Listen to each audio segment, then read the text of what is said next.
The baby in my belly gave a gentle kick, almost as if sensing that I was staring at the massive flat-screen TV.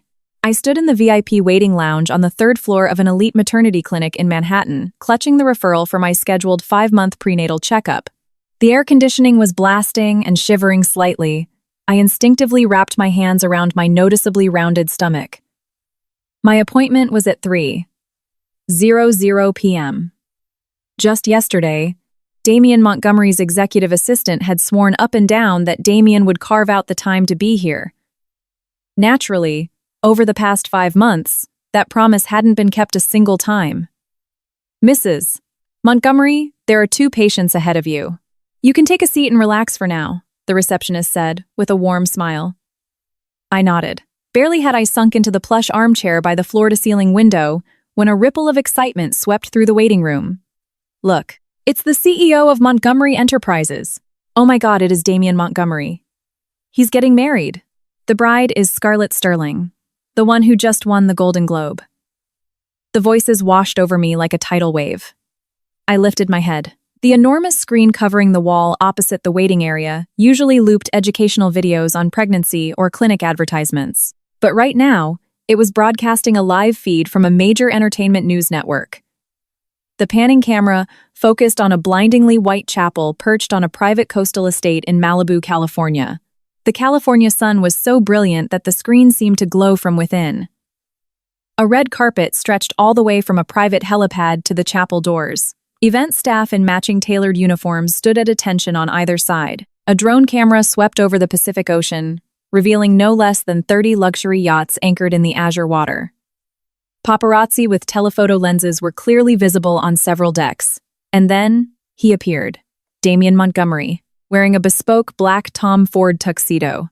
His posture was as straight and sharp as an unsheathed blade. He stood beneath a floral arch at the chapel entrance, turned in profile to the camera. His jawline was tense.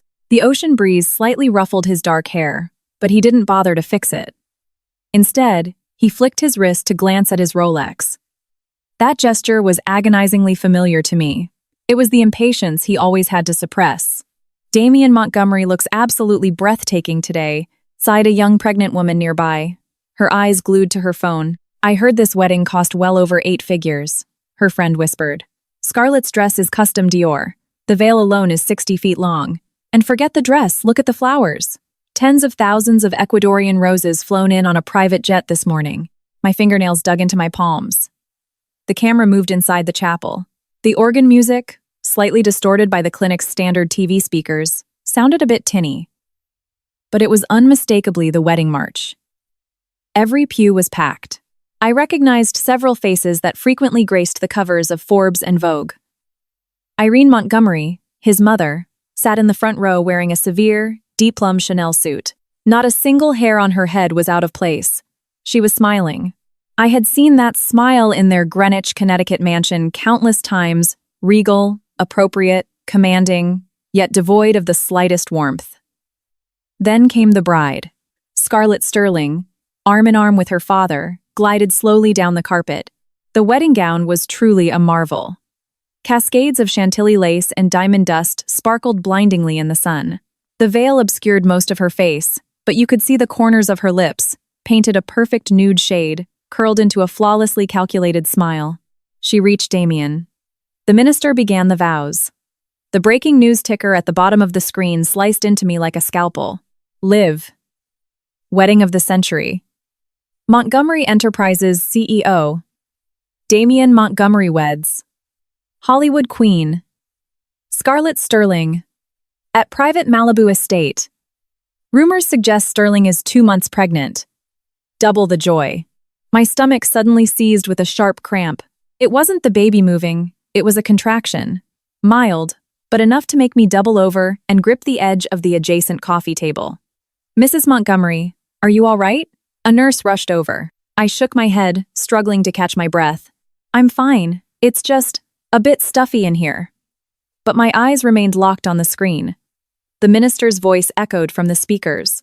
"Damian, do you take Scarlett to be your lawfully wedded wife? To have and to hold, from this day forward, for better, for worse, for richer, for poorer, in sickness and in health, until death do you part?" The entire waiting room fell dead silent. Everyone held their breath, waiting for the answer. The camera zoomed in on Damien's face. A muscle in his cheek twitched imperceptibly. Then, his deep, distinct voice reverberated through the microphone. "I do." "Scarlett? Do you?" "I do." Scarlett's voice was as sweet as honey. She didn't even wait for the minister to finish. Cheers erupted from the broadcast. Confetti and rose petals rained down from the ceiling. Damien lifted Scarlett's veil, leaned in, and kissed her. The camera pushed in closer. I could clearly see his eyes close, his long lashes casting shadows on his cheeks. He kissed her for a long time. So long that someone in the clinic waiting room started clapping. So long that the referral paper in my hand grew damp with sweat, its edges crumpled into a ball. The receptionist gently touched my shoulder. "Anna, it's your turn." "Doctor, Evans is waiting for you in exam room 2. I turned to her. My vision was blurring. "Okay," I heard my own voice say, surprisingly steady. "I'm coming." As I stood up, my legs felt like jelly. I leaned against the back of the armchair, took a deep breath, and slowly, step by step, walked toward the exam room. Behind me, the euphoric cheers from the screen continued, blending with the excited voice of the TV anchor. "And now, ladies and gentlemen, let us raise our glasses to the newlyweds." The heavy oak door of the exam room clicked shut, cutting the noise of the world in half. Dr. Evans was a top-tier specialist retained by the Montgomery family. She was in her 50s, wearing gold-rimmed glasses perched on her nose. She smiled and gestured toward the examination table. "Anna, dear, Damien couldn't make it today?" I wordlessly handed her my paperwork. She took it, scanned it, and said, "At your last checkup, you had a slight placenta previa. We'll take a closer look today to see if it's shifted up. Don't worry, it's quite common in the early stages." The cold ultrasound gel pooled on my stomach. The transducer pressed against my skin and glided across. The monitor flared to life. The black and white image flickered a few times before stabilizing. 2 tiny figures, curled up in fetal positions, floated in the amniotic fluid. You could see the fluttering little hearts, the tiny arms and legs. "The twins are developing beautifully." "Doctor," Evans said, her voice professionally soothing, "Look, here's the boy, and here's the girl. Oh, look at that. The little guy is kicking his sister." I stared at the screen. 2 little human beings. My babies, and Damien Montgomery's babies. Legally, he was still my husband. Our marriage certificate was locked in a safe deposit box, though I hadn't seen that piece of paper in nearly a year. Irene Montgomery had brought up divorce 6 months ago. I had signed the papers, but Damien had never added his signature. He claimed he was too busy, that there was no rush, that it would be safer to finalize the paperwork after the children were born. Safer. What a bitterly ironic word. Heart rates for both are excellent. Dr. Evans handed me a few paper towels. "Wipe off, get plenty of rest, and don't overexert yourself." "You look a little pale, did you skip lunch?" I slowly sat up, wiping the gel from my skin. "Dr. Evans," I began, my voice raspy. "If a pregnant woman experiences severe emotional trauma, does it drastically affect the babies?" She adjusted her glasses. "Depends on the stress. Usually, with a brief, intense emotional spike, the mother's body regulates itself. But if it's prolonged..." She paused, looking at me intently. "Anna, has something happened?" I shook my head, stepping off the table. "Nothing. Just asking." When I walked out of the exam room, the screen in the waiting area had switched back to an educational video about gestational diabetes. The women who had been watching the broadcast had dispersed. Some were scrolling on their phones, others whispering quietly. Fragments of conversation drifted toward me. Damien and Scarlett, such a gorgeous couple. I walked right past them and took the elevator down to the lobby. The ground floor was bustling. Lines stretched out from the billing desks. I pushed through the crowd and pushed open the heavy glass revolving doors. The 3:30 p.m. Manhattan sun hit me squarely in the face. My phone buzzed in my designer tote. I pulled it out. A name lit up the screen. "Damien Montgomery." My thumb hovered over the accept button for 3 seconds. Then, I swiped left, sending the call to voicemail. The buzzing stopped. A few seconds later, it buzzed again. This time, an iMessage. Family dinner at Per Se tonight at 7:00. Mother says your attendance is mandatory. Arthur will pick you up at 5:00. I stared at the glowing text and suddenly burst out laughing. I laughed until my eyes burned. I looked up. On a massive digital billboard across the street in Times Square, the wedding was being rebroadcast. The camera focused on the newlyweds cutting the cake. Damien's hand rested over Scarlett's as they gripped the silver knife. Scarlett was smiling so widely her eyes were practically crescents, pressing her entire body against him. Damien's face was devoid of emotion, but he didn't pull away. He even whispered something in her ear that made her laugh even harder. My phone rang again. This time, it was Irene Montgomery. Did you see the news? Damien and Scarlett's engagement ceremony was today. The official legal wedding will be held after the child is born. You will be at dinner tonight. We need to clarify a few things. Do not make a scene, or it will be much worse for you. I locked the phone screen and tossed it back into my bag. Then I raised my arm, hailing a yellow cab. The driver rolled down the window. Where to? Tribeca. The high-rises by the water, I said, giving the address of my best friend, Olivia. The taxi merged into the chaotic traffic. I leaned against the window, watching the familiar NYC streets blur past. Whenever we passed a sports bar or a screen in a store window, the wedding was playing. People stopped on the sidewalks to look. A girl was recording the screen with her iPhone. So romantic, she squealed. The cab driver glanced at a screen at a red light and muttered apathetically, "Rich people and their circus shows. I hear just the jewelry on that actress costs more than a penthouse in Soho." I didn't reply. He kept talking to himself. Though in these billionaire marriages, it's all for show. Who knows what really goes on behind closed doors? My phone vibrated violently again. I pulled it out. Unknown number. Hesitating, I answered. A fast-talking male voice came through. "I'm a reporter from the New York Chronicle. We received a tip that you are actually Damien Montgomery's legally wedded wife. His ceremony with Scarlett Sterling today could be construed as bigamy. Would you care to comment?" My grip on the phone tightened. "Miss Vance, can you hear me?" "You have the wrong number," I said calmly. "But we have marriage records from City Hall proving you and Mr. Montgomery wed 3 years ago. And a source says you are currently pregnant," I said. "You have the wrong number." I hung up and immediately powered off the phone. The taxi pulled up to the gated entrance of Olivia's luxury building. I paid, stepped out, and walked past the concierge. Olivia lived in the East Tower. I took the private elevator up and pressed the doorbell. The door swung open almost a minute later.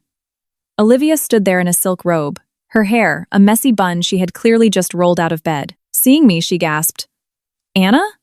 What are you doing here right now? Didn't you have your ultrasound today?" I walked in and kicked the door shut behind me. Then, leaning my back against the heavy mahogany wood, I slowly slid down to the floor. "Liv," I looked up at her. "Help me." "What happened?"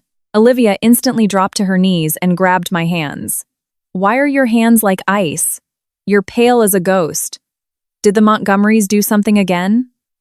I shook my head, then nodded. Finally, I forced the words out. "Damien married Scarlett Sterling today." I said it word by word, my voice so detached it frightened me. Broadcast live on national television. I was at the clinic for my checkup. They showed it on the massive screen in the waiting room. Olivia's expression morphed from confusion to absolute shock, and then her face flushed crimson with rage. "Is he out of his fucking mind? You aren't divorced yet. That's bigamy. I'm going to sue him into the ground. It's useless." I cut her off. "The Montgomerys can turn black into white. Besides, I signed the divorce settlement. He just never signed his half. In their eyes, I stopped being a Montgomery a long time ago." "But they can't do this, Anna." I squeezed her hand with surprising strength. "Help me. I want to leave. Tonight. But you're 5 months pregnant." "That's exactly why you need me." I looked into her eyes. "You still have contacts at that luxury travel concierge, right? Get me a first-class ticket on a flight out of the country tonight. Anywhere." Just don't buy it under my name. Book it under yours or a relative's. I'll pick up the boarding pass at the airport. Olivia's lips trembled. Anna, think this through. It's too risky. You're alone, with twins. Staying here is a death sentence for my soul. I let go of her hand, planted my palms on the hardwood floor, and stood up. Irene Montgomery ordered me to a family dinner tonight. Do you know what that means? She wants to force me, in front of the entire family board, to acknowledge Scarlett as the future matriarch. She wants to force me to sign away my parental rights, take a payoff like a beggar, and disappear. I walked over to the massive living room window and pulled back the sheer curtains. The late afternoon sunlight flooded the room, painfully bright. I've made my decision, I said, my back to Olivia. I will have these babies. But they will never bear the name Montgomery. They will be mine alone. A long silence hung in the room behind me. Then, I heard Olivia sniffle. Okay, she said, her voice cracking. I'll help. She dashed into her home office and returned with a MacBook. Her manicured fingers flew across the keyboard. There's a direct flight to Singapore tonight at 9:45 Dikasain. Indindi Hizen. Indidi Hivendiham on the half, on Singapore Airlines. 2 seats left in first-class suites. I'm booking it under the name Isabella Price, my cousin from upstate. You'll go to the VIP check-in desk at JFK. Use this digital ID copy I'll send you, and say you're Isabella. It's an international transit hub, very safe. Okay. When you get to Singapore, you'll stay with my Aunt Eleanor for a bit. She's an incredible woman. She runs a holistic wellness clinic out there. She'll take care of you. Once you're settled, we'll figure out the next steps. Liv. I turned to her. Don't tell a soul about this, not even your aunt. She froze. Why?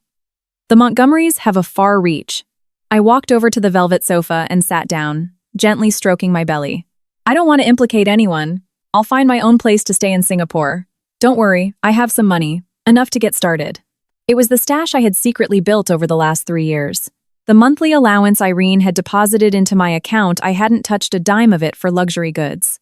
I had slowly funneled it into an offshore account. It wasn't billionaire money, about $150,000, but it was enough to start over. Olivia's eyes welled up again. Anna, why do you have to suffer like this? Because I no longer want to be the goldfish in their diamond-encrusted bowl, I answered quietly. A car horn honked from the street below. I walked to the window and looked down. Parked at the curb was a black Mercedes Maybach, the Montgomery family car. The driver, Arthur, stepped out and pulled out his phone to make a call. They're here, I said. Olivia rushed to the window. Already? It's only 4:30. Irene Montgomery hates waiting. I headed for the door. I'm going down. Liv. Text me the flight info. Once I'm at the airport, I'll contact you. Anna! Olivia grabbed my arm, tears finally spilling over. Please be careful. Let me know the second you land.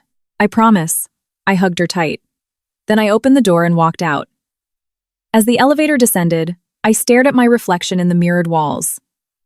Pale, exhausted face. Faint shadows under my eyes.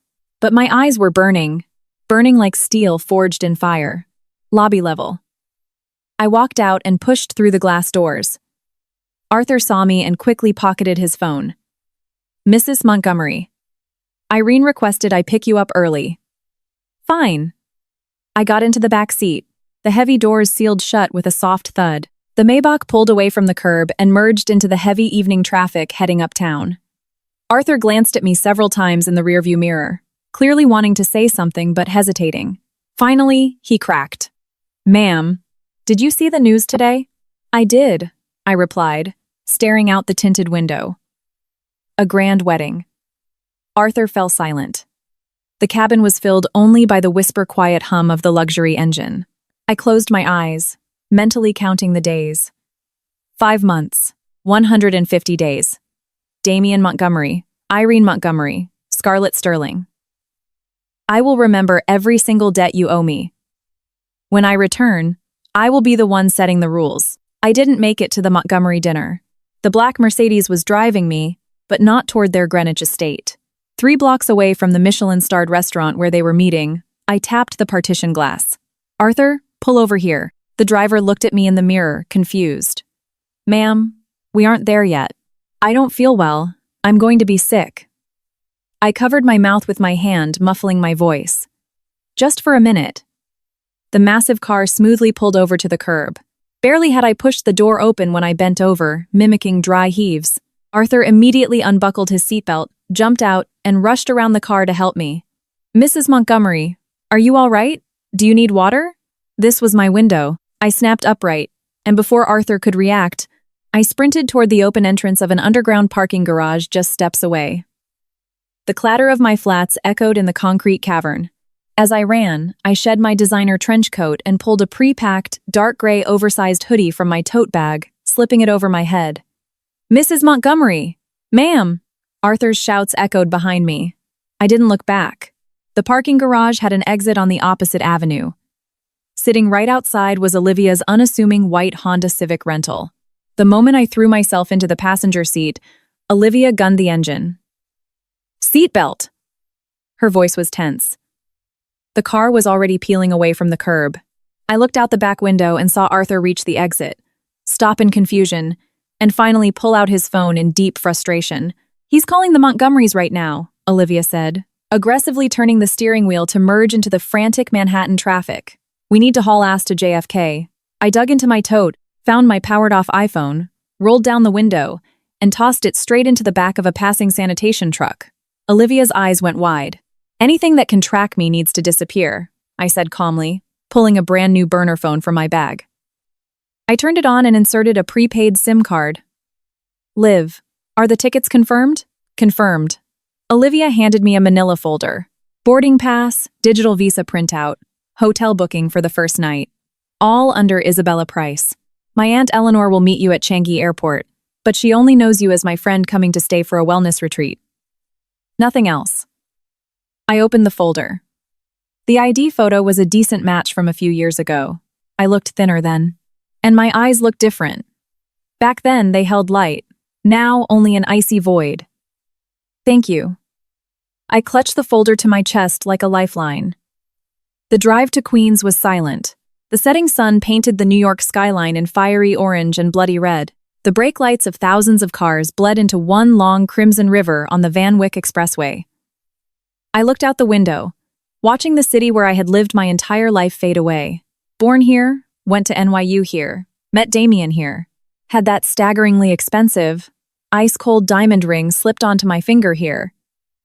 Now, I was leaving with two tiny lives inside me who had yet to see this world. Anna, Olivia broke the silence, her voice thick. Are you absolutely sure you want to do this? Giving birth and raising twins alone in a foreign country? It's going to be brutal. I turned to her and smiled faintly. And staying with the Montgomerys is easy? She fell silent.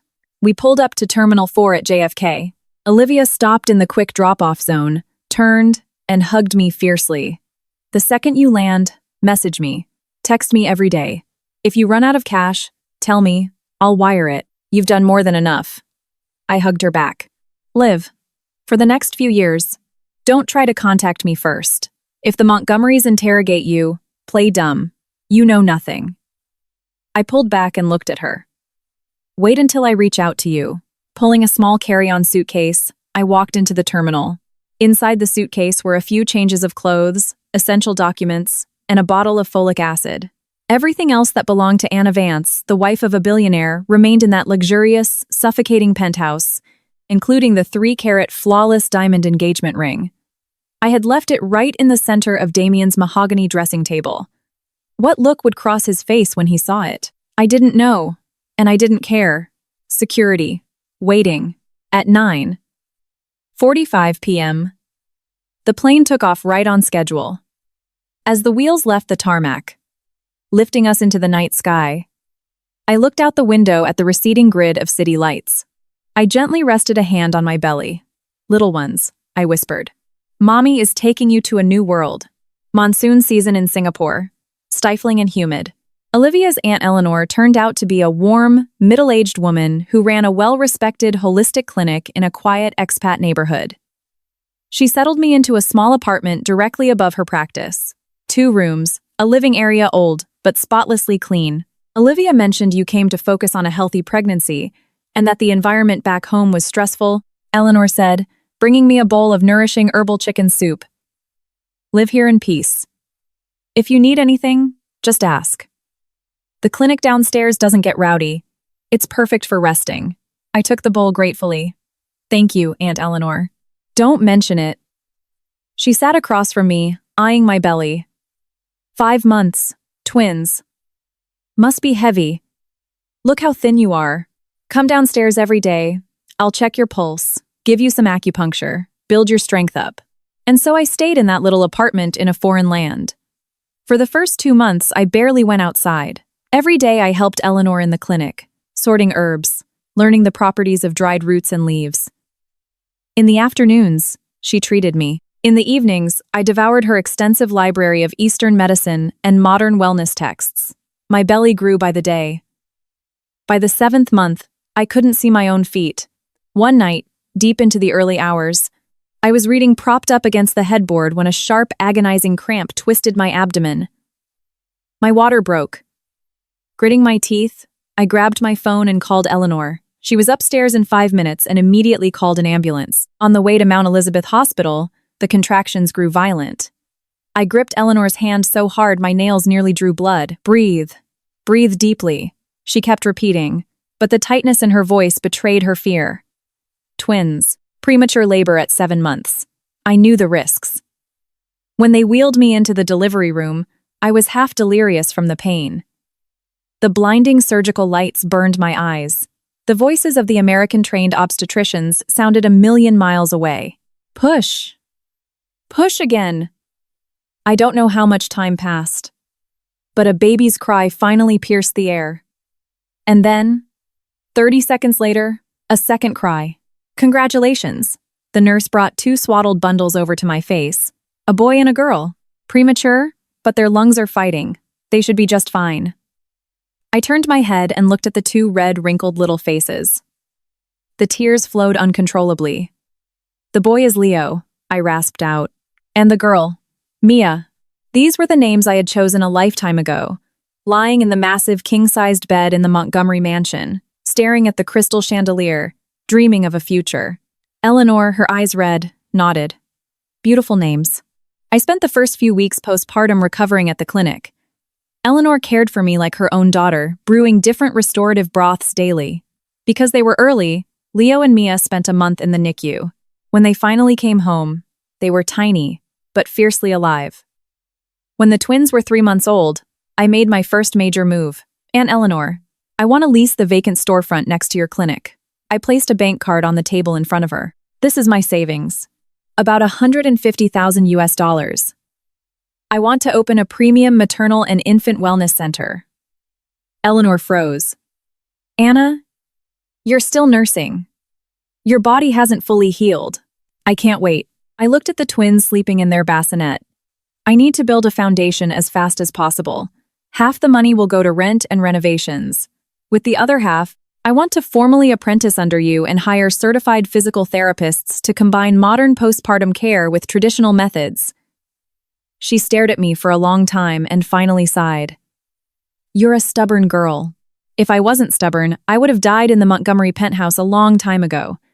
The space next door was secured quickly, a 1,500 square foot former high-end cafe. I designed the interior myself. Light oak wood tones, soft ambient lighting, a dedicated wing for nursing rooms, and a specialized suite for herbal steam therapies. Aura Maternal and Child Center. The day the sign went up, the Singapore sun was brilliant. Mia cooed in her stroller, waving her little fists. Leo observed his surroundings in silence. His eyes were so much like his, but the gaze was entirely different. It was the gaze of my child. No coldness, no calculation, just pure curiosity. The first 3 months were incredibly slow. Eleanor referred a few of her postpartum patients over. I dug up everything I had learned as an economics major at NYU. I developed tiered service packages, ran targeted digital ads for expat communities, and built a sleek website. Our first real clients were American and European expat mothers. They tried the herbal steam therapies and the specialized postpartum massage. Word of mouth exploded. When the kids turned 1, Aura had 3 full-time employees. By day, I managed the center. By evening, I raised the twins. By night, I studied and obtained local and international certifications in early childhood care. I was exhausted to the bone, but every day felt purposeful. Leo spoke first. One morning, sitting in his crib, he looked at me and clearly articulated, "Mama." I broke down sobbing on the spot. Mia followed a month later. But she was the first to walk. When she wobbled unsteadily into my arms, her brother sat on the rug laughing hysterically. My phone storage was maxed out with their photos, but I didn't dare send a single one to Olivia. I knew the Montgomerys' power. Any digital footprint could be a breadcrumb. I could only document their milestones in a thick leather journal. For the day I can stand proudly in the sun. In year 3, Aura opened its second branch in the city center. I received an international master accreditation in postpartum recovery. Our hybrid method of holistic and modern care was featured in Tatler Asia and Expat Parenting magazines. In year 4, I expanded into early childhood development, leasing a 3-story building. Ground floor. Wellness center. Second floor. Development classes. Third floor. A sprawling penthouse for me and the kids. Business was booming, but my intelligence gathering never stopped. Olivia flew to Singapore twice a year, bringing news of the Montgomerys. Damien and Scarlett never actually got legally married. Olivia whispered during a visit, "Building blocks with Mia." After that televised engagement party, Damien suddenly backed out of signing the marriage license. Scarlett threw massive tantrums, but Irene Montgomery buried the PR fallout. I was reading a book to Leo. My fingers paused. Why did he back out? Nobody knows. Rumor on Wall Street is that Damien is looking for someone, like a man possessed. He pulled every security tape from the day you vanished, traffic cams, Penn Station, airports. But your passport was never scanned. He couldn't find a single trace of your exit. Because I used Isabella Price's ID. Scarlett still parades around as Damien's fiancée. But everyone in elite circles knows the family froze her out. Irene reportedly thinks an actress is too low class to officially run the household. Olivia sneered. Serves her right. You sleep your way into a marriage, you pay the price. I closed the book. Leo, Mia, go play in the fort. The twins obediently waddled over to the play area holding hands. Montgomery Enterprises has been aggressively expanding into the maternity and baby product sector, I said, walking to my desk and opening my MacBook. They bought out several U.S. brands.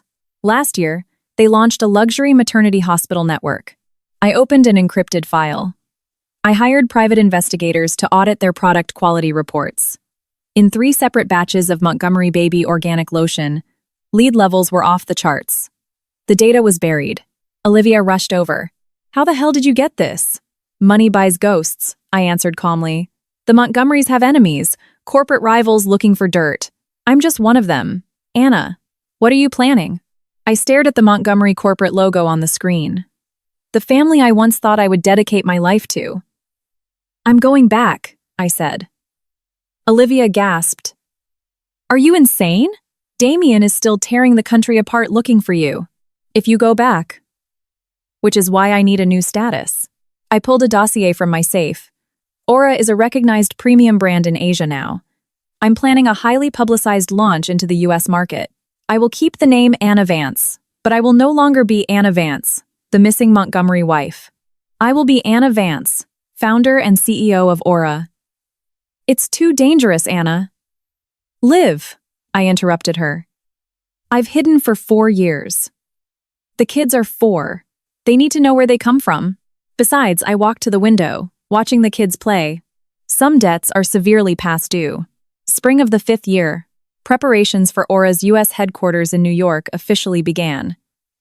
I registered the U.S. LLC, assembled an executive team, and leased 2 floors in a Class A skyscraper in Midtown Manhattan. The night before our flight, I sat by the floor-to-ceiling window of my Singapore penthouse. On my phone was an anonymous encrypted email received that afternoon. Attached was a video file. Security footage from a clinic waiting room. The timestamp. 5 years ago. On the video, my younger, terrified self, clutching a pregnant belly, stared at a TV screen showing Damien and Scarlett's wedding. The email text had one line. Objective acquired. Wire the balance to the secondary account. I closed the video and opened another master folder. It contained everything I had weaponized over 5 years. Internal memos proving Montgomery baby faked safety checks. Financial trails showing Irene Montgomery illegally crushing competitors and embezzling corporate funds. High-res photos of Scarlett Sterling entering a boutique hotel with a notoriously sleazy film director. IRS tax evasion proof on several Montgomery board members. And a blank template for a legally binding DNA paternity test. I picked up a framed photo from my desk. Me and the twins on Sentosa Beach at sunset. I was crouching down, and Leo and Mia were kissing both my cheeks. "Little ones," I whispered. "Tomorrow we go home."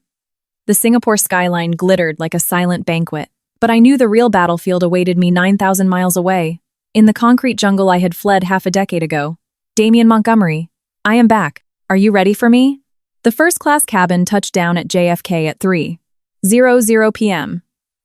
Leo pressed his face against the window. "Mommy, is this where you were born?" "Yes." I adjusted his seatbelt. "And you and your sister were supposed to be born here too." Mia was sitting in the adjacent suite, intensely focused on solving a Rubik's Cube. Hearing us, she looked up, blinking her large, clear eyes, exact copies of my own. "Is Daddy here?" The cabin was silent for a second. My executive assistant, sitting a row back, instinctively looked up.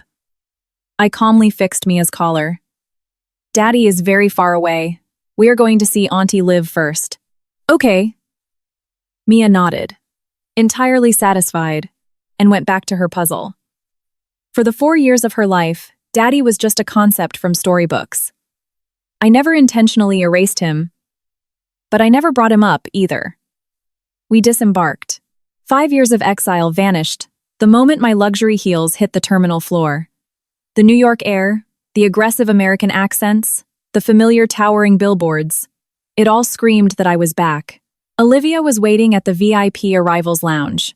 She practically sprinted over and tackled me in a hug. "You absolute psycho! Do you know what these 5 years have been like for me?" Her voice shook with tears. I rubbed her back. "I'm sorry." "Sorry doesn't cut it." She pulled back, her eyes red, and crouched down in front of the kids.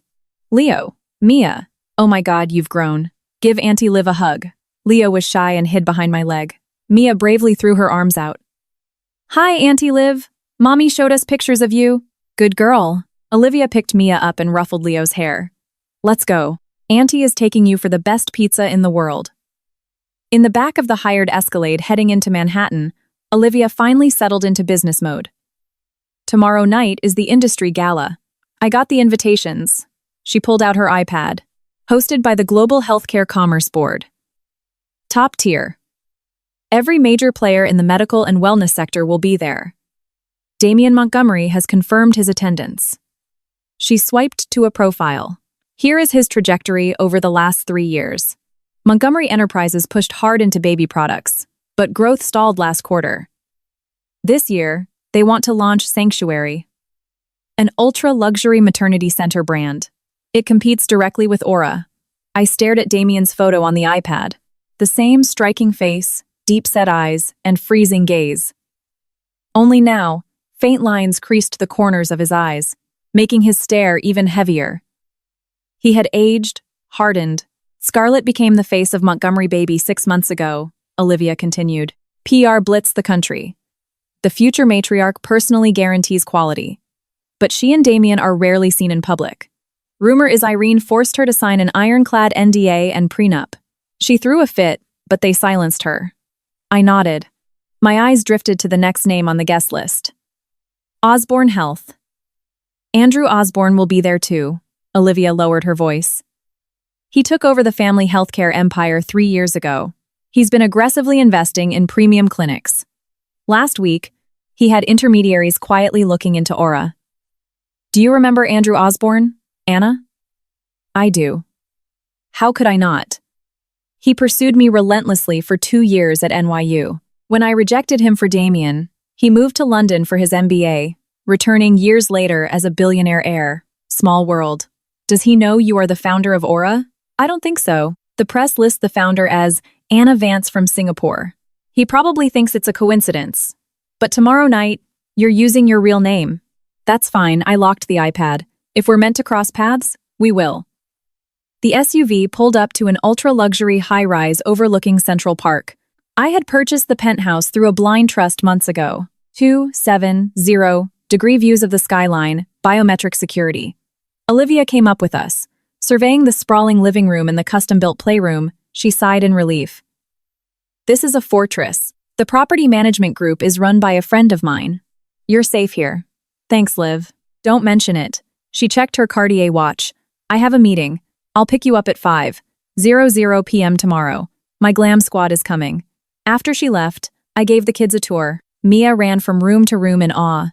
Leo stood silently by the massive windows, staring down at the rivers of yellow cabs. Mommy, he said suddenly. Did we come here to fight? My heart skipped a beat. I knelt so we were eye level. Why do you ask that, Leo?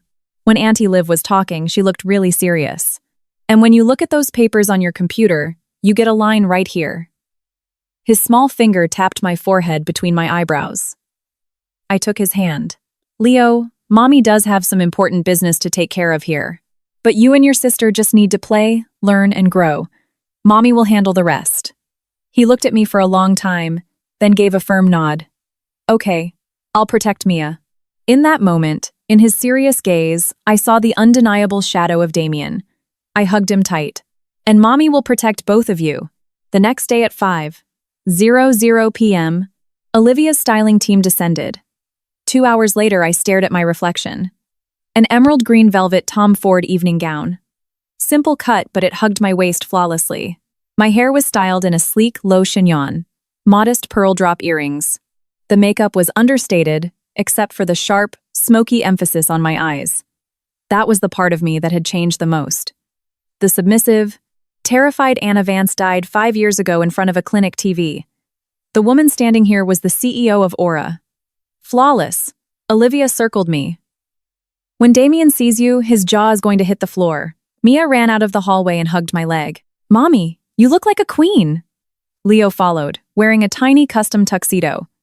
Olivia's trusted nanny was taking them to an upscale kids' lounge for the evening. Be good for Maria, you two. I kissed their foreheads. Mommy will be back soon. The gala was held in the legendary Rainbow Room at the top of Rockefeller Center. As the private elevator shot up 65 floors, the glittering Manhattan skyline unfolded through the glass like a river of diamonds. Don't be nervous, Olivia whispered, linking her arm through mine. Tonight is just a debut. You show up, the industry learns Aura has arrived, and we build from there. I'm not nervous, I replied. The elevator doors parted. The ballroom was packed. Crystal chandeliers fractured the light. The room hummed with a jazz quartet and the clinking of champagne flutes.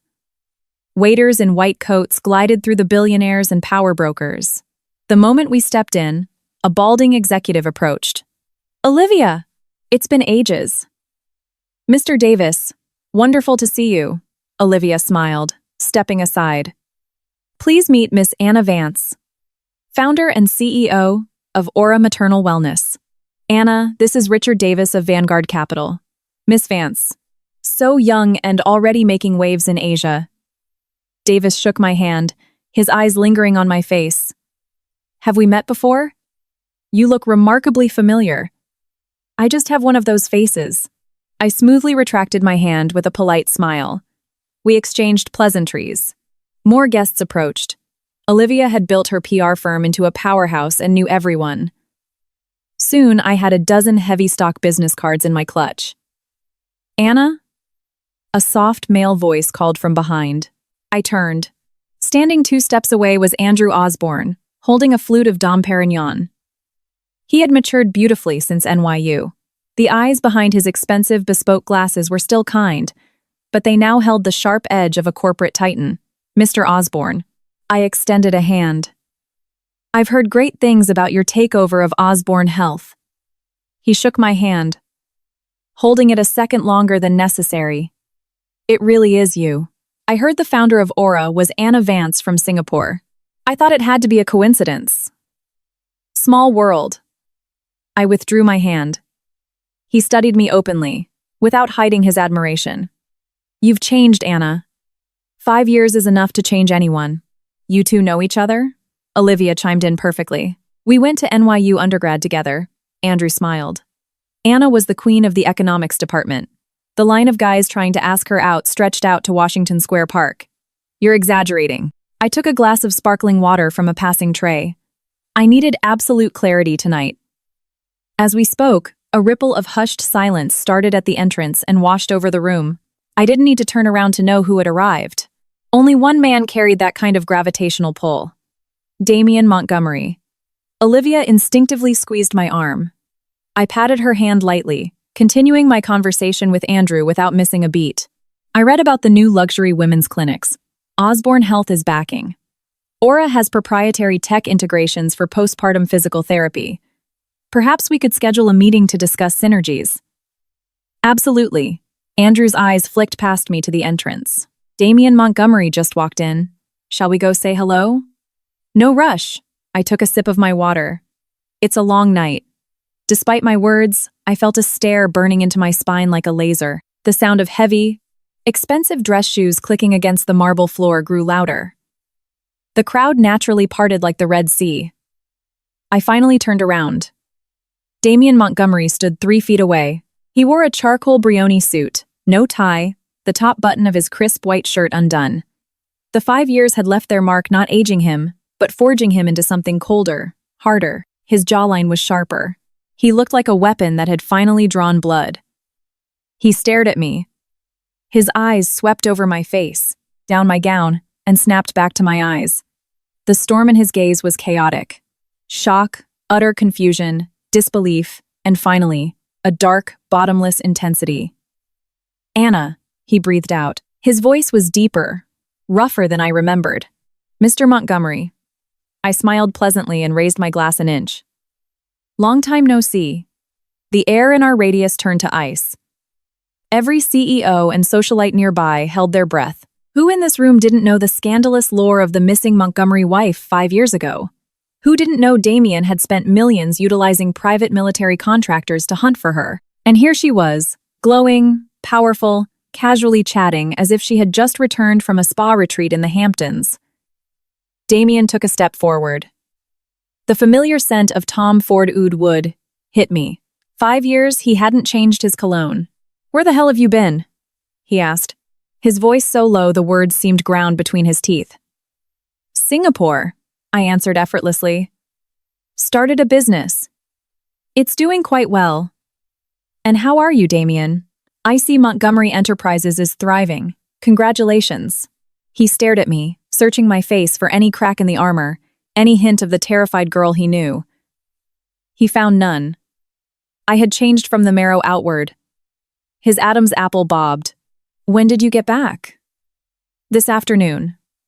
I kept the polite, corporate smile plastered on my face. Just in time for the gala. Mr. Montgomery, allow me to introduce Andrew Osborne, CEO of Osborne Health. Andrew and I are old friends from NYU. Andrew, Damien Montgomery. I assume you two run in the same circles. Andrew tactfully extended his hand. Damien. Good to see you. Damien glanced at Andrew but did not take his hand. His predatory gaze snapped back to me. We need to talk. Now isn't really a good time. I gestured to the crowded room.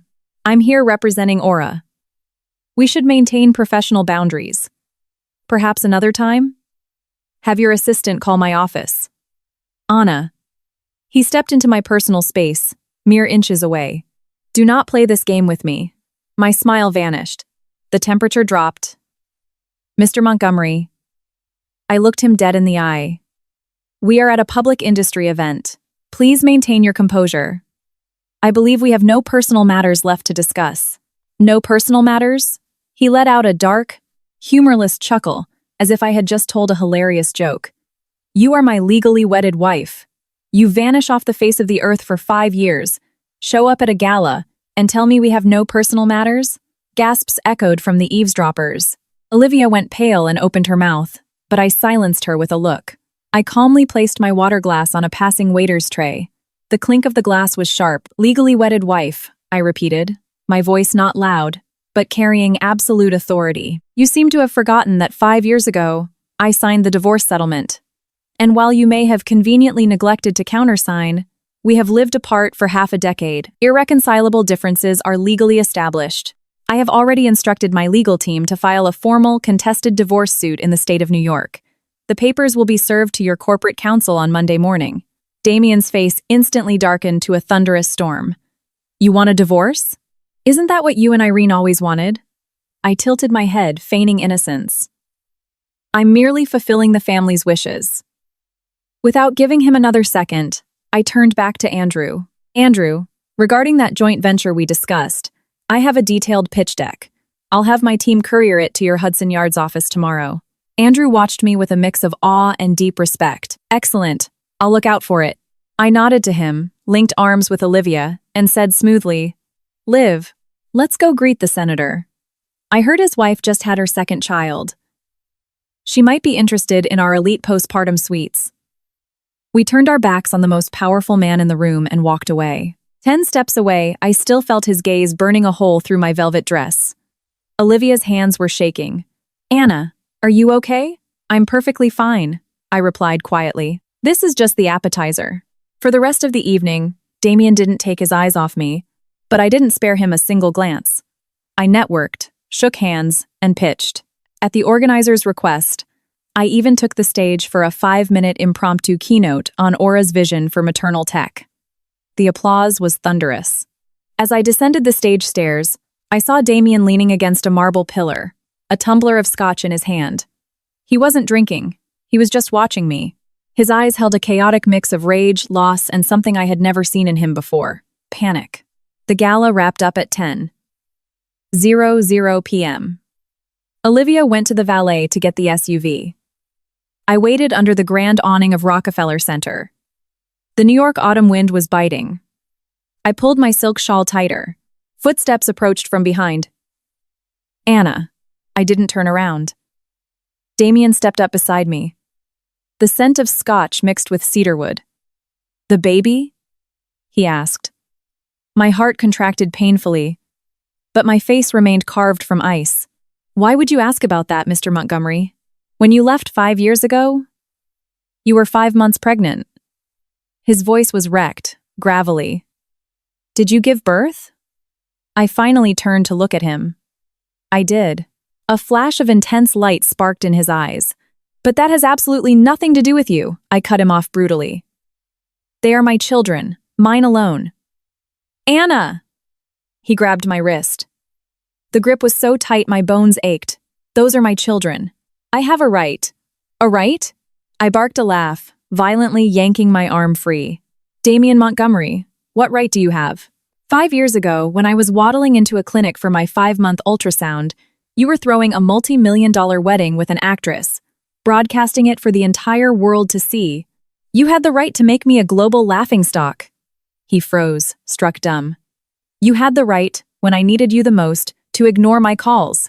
I stepped into his space, my voice a deadly whisper, each word a stiletto. You had the right to let your mother humiliate me, harass me, and try to force me to abort them? And now you stand here on Fifth Avenue talking to me about rights? You shredded your rights with your own 2 hands 5 years ago. His face was ghostly pale in the streetlights. His lips parted, but no sound came out. The headlights of Olivia's Escalade swept over us. I gave him one last look of absolute disdain. Don't forget to sign the divorce papers on Monday. Dragging this out will only destroy your PR. I opened the heavy car door and slid in. As the SUV pulled away, I watched in the side mirror. He was still standing on the curb, paralyzed like a statue. Olivia glanced at me cautiously. What did he say? Did he ask about the kids? I watched the neon lights of Broadway blur past. He figured it out. And now what? I leaned my head against the leather headrest and closed my eyes. Everything goes according to plan. Let the chips fall where they may. Outside, the city that never sleeps roared on. But I knew that after tonight, the hierarchy of power had permanently shifted. Monday, 7:30 a.m. I stood with Leo and Mia at the wrought iron gates of Horizon Academy. It was the most exclusive, fiercely guarded private preschool on the Upper East Side. Bilingual immersion, ex-Secret Service security, and a waitlist that required blood to get on. I secured 2 spots utilizing Aura's elite corporate status and my Singaporean dual citizenship leverage. Mommy, it looks like a castle. Mia stared up at the Gothic-style building, her face glowing. Leo silently analyzed the perimeter, gripping my hand tightly. The head of admissions, a polished woman named Mrs. Sterling, greeted us personally. Our ratios are capped at 10-1. All educators hold master's degrees.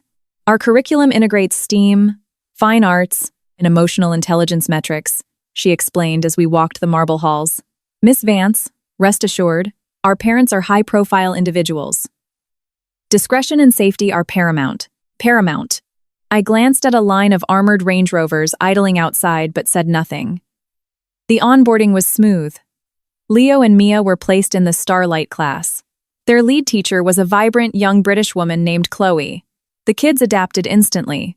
Within 10 minutes, Mia was sharing crayons with a little girl in a Dior dress.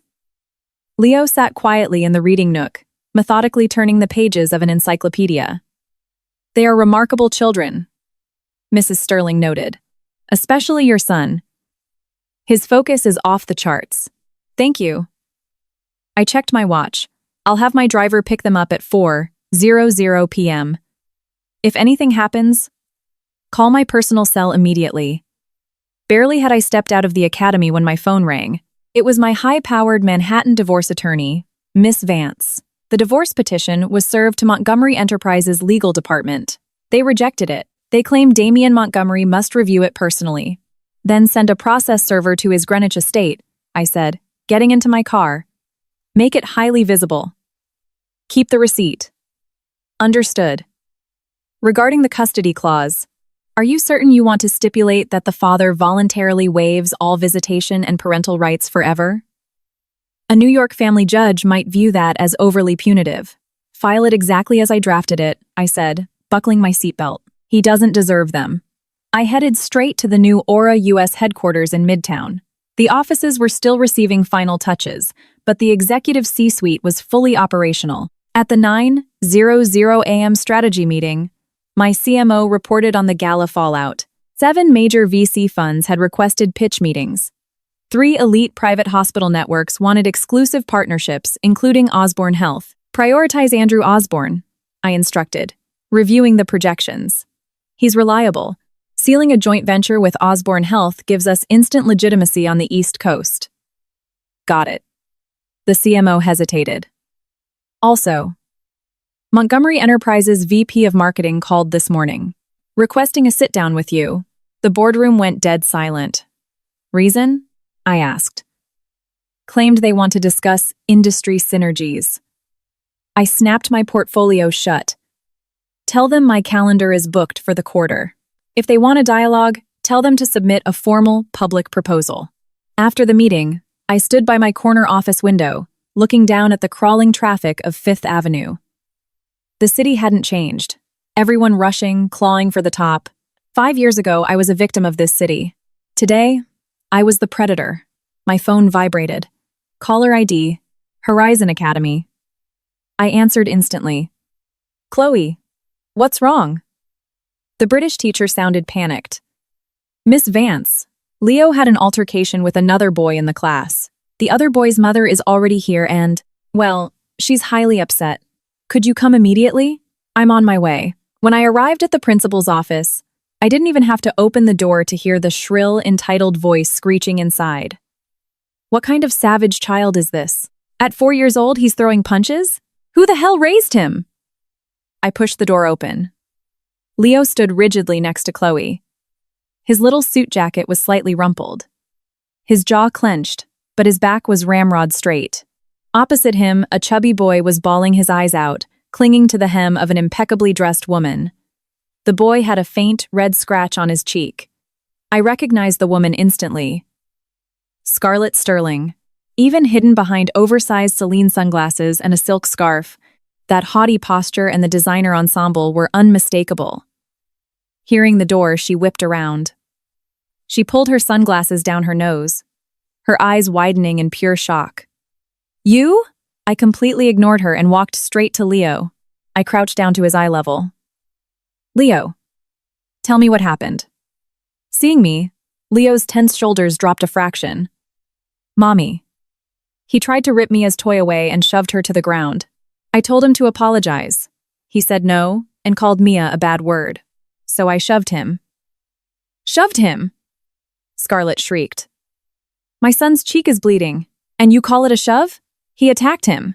Chloe, how does this school admit violent low-class thugs? Chloe tried to de-escalate. Miss Sterling, it was just a sandbox dispute. A dispute? Scarlett sneered. I haven't laid a finger on my son his entire life, and some fatherless brat beats him up? You call this a dispute? At the words fatherless brat, the air in the room turned to liquid nitrogen. I slowly stood up to my full height. Miss Sterling, my voice was dangerously calm. Apologize. Me? Apologize? Scarlett let out a theatrical laugh. Your feral kid assaults my son, and I should apologize? First, your son physically assaulted my daughter unprovoked. Second, your words just now were highly defamatory. I stared her down, enunciating every syllable. Apologize to my son. Now, Scarlett's face twisted. She looked me up and down, her gaze pausing on my tailored, unbranded luxury suit. You're his mother? She arched an eyebrow. No wonder I haven't seen you around the charity circuit. New money trash. That is none of your concern. I turned to the teacher. Chloe, I want the security footage pulled immediately, Chloe stammered. I need the headmaster's authorization for that. Then, get the headmaster. At that exact moment, the office door swung open again. A towering figure strode in. Damien Montgomery. He had clearly rushed over from a board meeting. His suit jacket was slung over his arm, his shirt cuffs rolled up to the elbows, exposing his forearms. Seeing the standoff, he frowned deeply. What is going on here? Scarlett, seeing her savior, immediately threw herself at him, grabbing his arm. Damien! Thank God! Look at what this psycho's kid did to our Max. He beat him. I demanded an apology, and she's threatening me. Damien's gaze swept over the crying boy, and then it landed on Leo. Time stopped. The silence in the office was so absolute you could hear the hum of the central AC. Damien stared at Leo, paralyzed. Those eyebrows. The bridge of the nose. The exact way the boy's jaw clenched. The resemblance was so violent, so staggering, that a blind man could have seen the genetic mirror. Leo stared back. A 4-year-old's eyes are crystal clear. No fear, no intimidation. Just a calm, evaluating curiosity. This boy, Damien's voice was a dry, hollow rasp. Whose is he? Scarlett, oblivious to the nuclear bomb detonating in the room, kept whining. Some new money nobody. God knows where he dragged him up from. I am his mother. I stepped laterally, shielding Leo from his view. Mr. Montgomery. Hello again. Only then did Damien's eyes snap up to my face. The storm in his eyes was apocalyptic. Shock. Realization. Devastating grief. Agony. His Adam's apple bobbed hard. How old is he? Damien choked out. 4, I said flatly. Born December 17th. 5 months pregnant. Plus an emergency premature birth at 7 months. The math was brutally precise. Damien's face drained of all color. He physically detached Scarlett's hand from his arm and took a slow, trembling step forward. He crouched down, bringing himself to Leo's level. What is your name? He whispered. Leo looked up at me. I gave a microscopic nod. Leonardo, the boy said. Leo. Leo, Damien repeated, the word sounding like a prayer. Is it just you and Mommy? Do you have a sister? Leo pointed to Mia, who had been quietly hiding behind Chloe's skirt the whole time. That's Mia. Damien's gaze shifted to the little girl in the pink dress with pigtails. Mia shyly peeked out. Her eyes, the exact replica of mine, hit Damien so hard he physically swayed. He had to grab the edge of the headmaster's mahogany desk to keep from falling over. Scarlett finally realized something was horribly wrong. Damien? What's wrong with you? Do you know them? Damien ignored her completely. He stood up slowly, facing me. His eyes were bloodshot. You had them? All this time? What was the alternative? I fired back, my voice dripping with venom. Wait for Irene to drag me to an abortion clinic? My mother. Mr. Montgomery. I cut him off like a guillotine. We are dealing with a preschool incident. Your son stole my daughter's toy and pushed her. My son defended his sister and pushed back. How do you propose we resolve this? Damien took a jagged breath. He turned to the sniffling boy holding Scarlett's hand. Max. Tell me the truth. Did you start it? Max, terrified by Damien's cold, authoritarian tone, hid behind Scarlett. Scarlett flared up. Damien? Max is 4.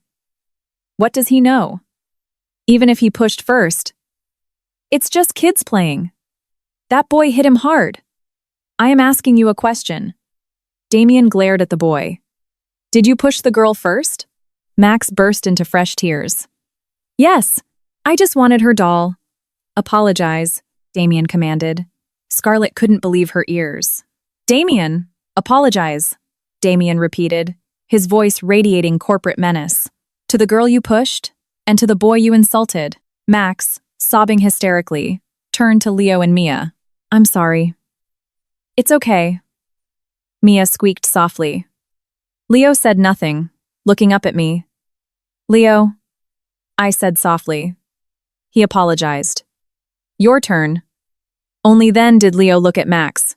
I shouldn't have shoved you, but never touch my sister again. Max nodded frantically. I turned to Chloe. Since the matter is resolved, I am taking my children home for the day. They are excused. Of course, Miss Vance. Have a good afternoon. I took the twins by the hands and walked toward the door. As I passed Damien, he shifted, blocking my path. Anna. His voice was broken. We need to talk. I am running a company, Mr. Montgomery. I am very busy. I didn't look at him, and we have nothing to discuss. They are my children. His voice finally cracked. I have rights. You have 0 rights. I snapped my head up, my eyes locking onto his. Biologically, you provided half the DNA. Practically, you haven't been a father for a single second of their lives. Damien Montgomery, if you have a shred of human decency left in your soul, do not play the loving patriarch here. I bypassed him and walked out into the corridor. It was dead quiet. Behind me, I heard Scarlett's hysterical voice echoing from the office. Damien, what the hell does she mean? Is that brat yours? Answer me. I didn't look back. By the time we reached the underground parking garage and I strapped the kids into their car seats, I realized my hands were violently shaking. Mommy, Leo said suddenly, that man is my daddy, isn't he? My hands froze on the buckle. I looked at Leo's calm face in the rearview mirror. Mia was staring at me with massive, worried eyes. The moment I had dreaded for 5 years had arrived in an instant. I turned around to face them. Yes, he is. But Mommy and he had some very bad things happen a long time ago. That's why we don't live together. And we never will. You just need to remember that Mommy loves you. And Auntie Liv loves you. That is enough. Leo nodded solemnly. Okay, Mia asked in a small voice. Does he love us? It felt like a knife twisting in my ribs. Mommy doesn't know, I answered honestly. But Mommy will love you enough for 2 people. So we don't need his love. Mia fell asleep quickly on the drive to the penthouse. Leo stared out the window at the skyscrapers. As we pulled into the building's private garage, he said quietly, Mommy, I don't like him. Why not? Because he made you sad. Leo's voice was quiet but fiercely resolute. I saw it. When you looked at him, your eyes got sad. My grip on the leather steering wheel tightened.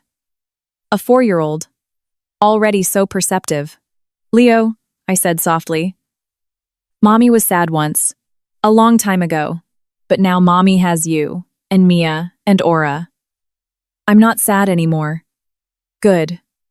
He let out a tiny sigh of relief. If you aren't sad, Mia and I are happy.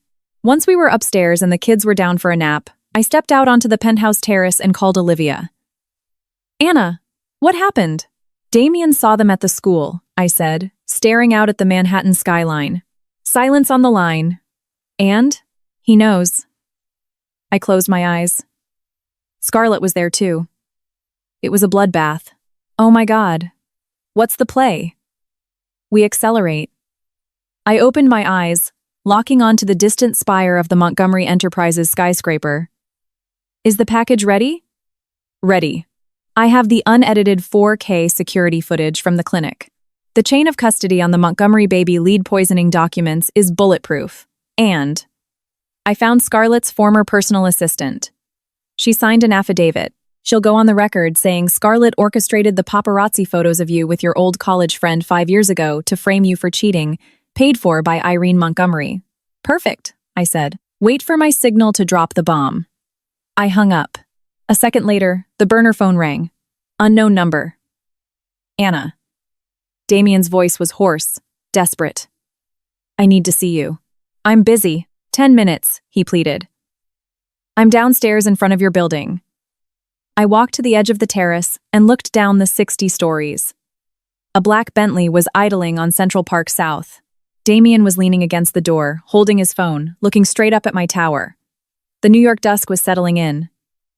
The streetlights cast a long, lonely shadow behind him.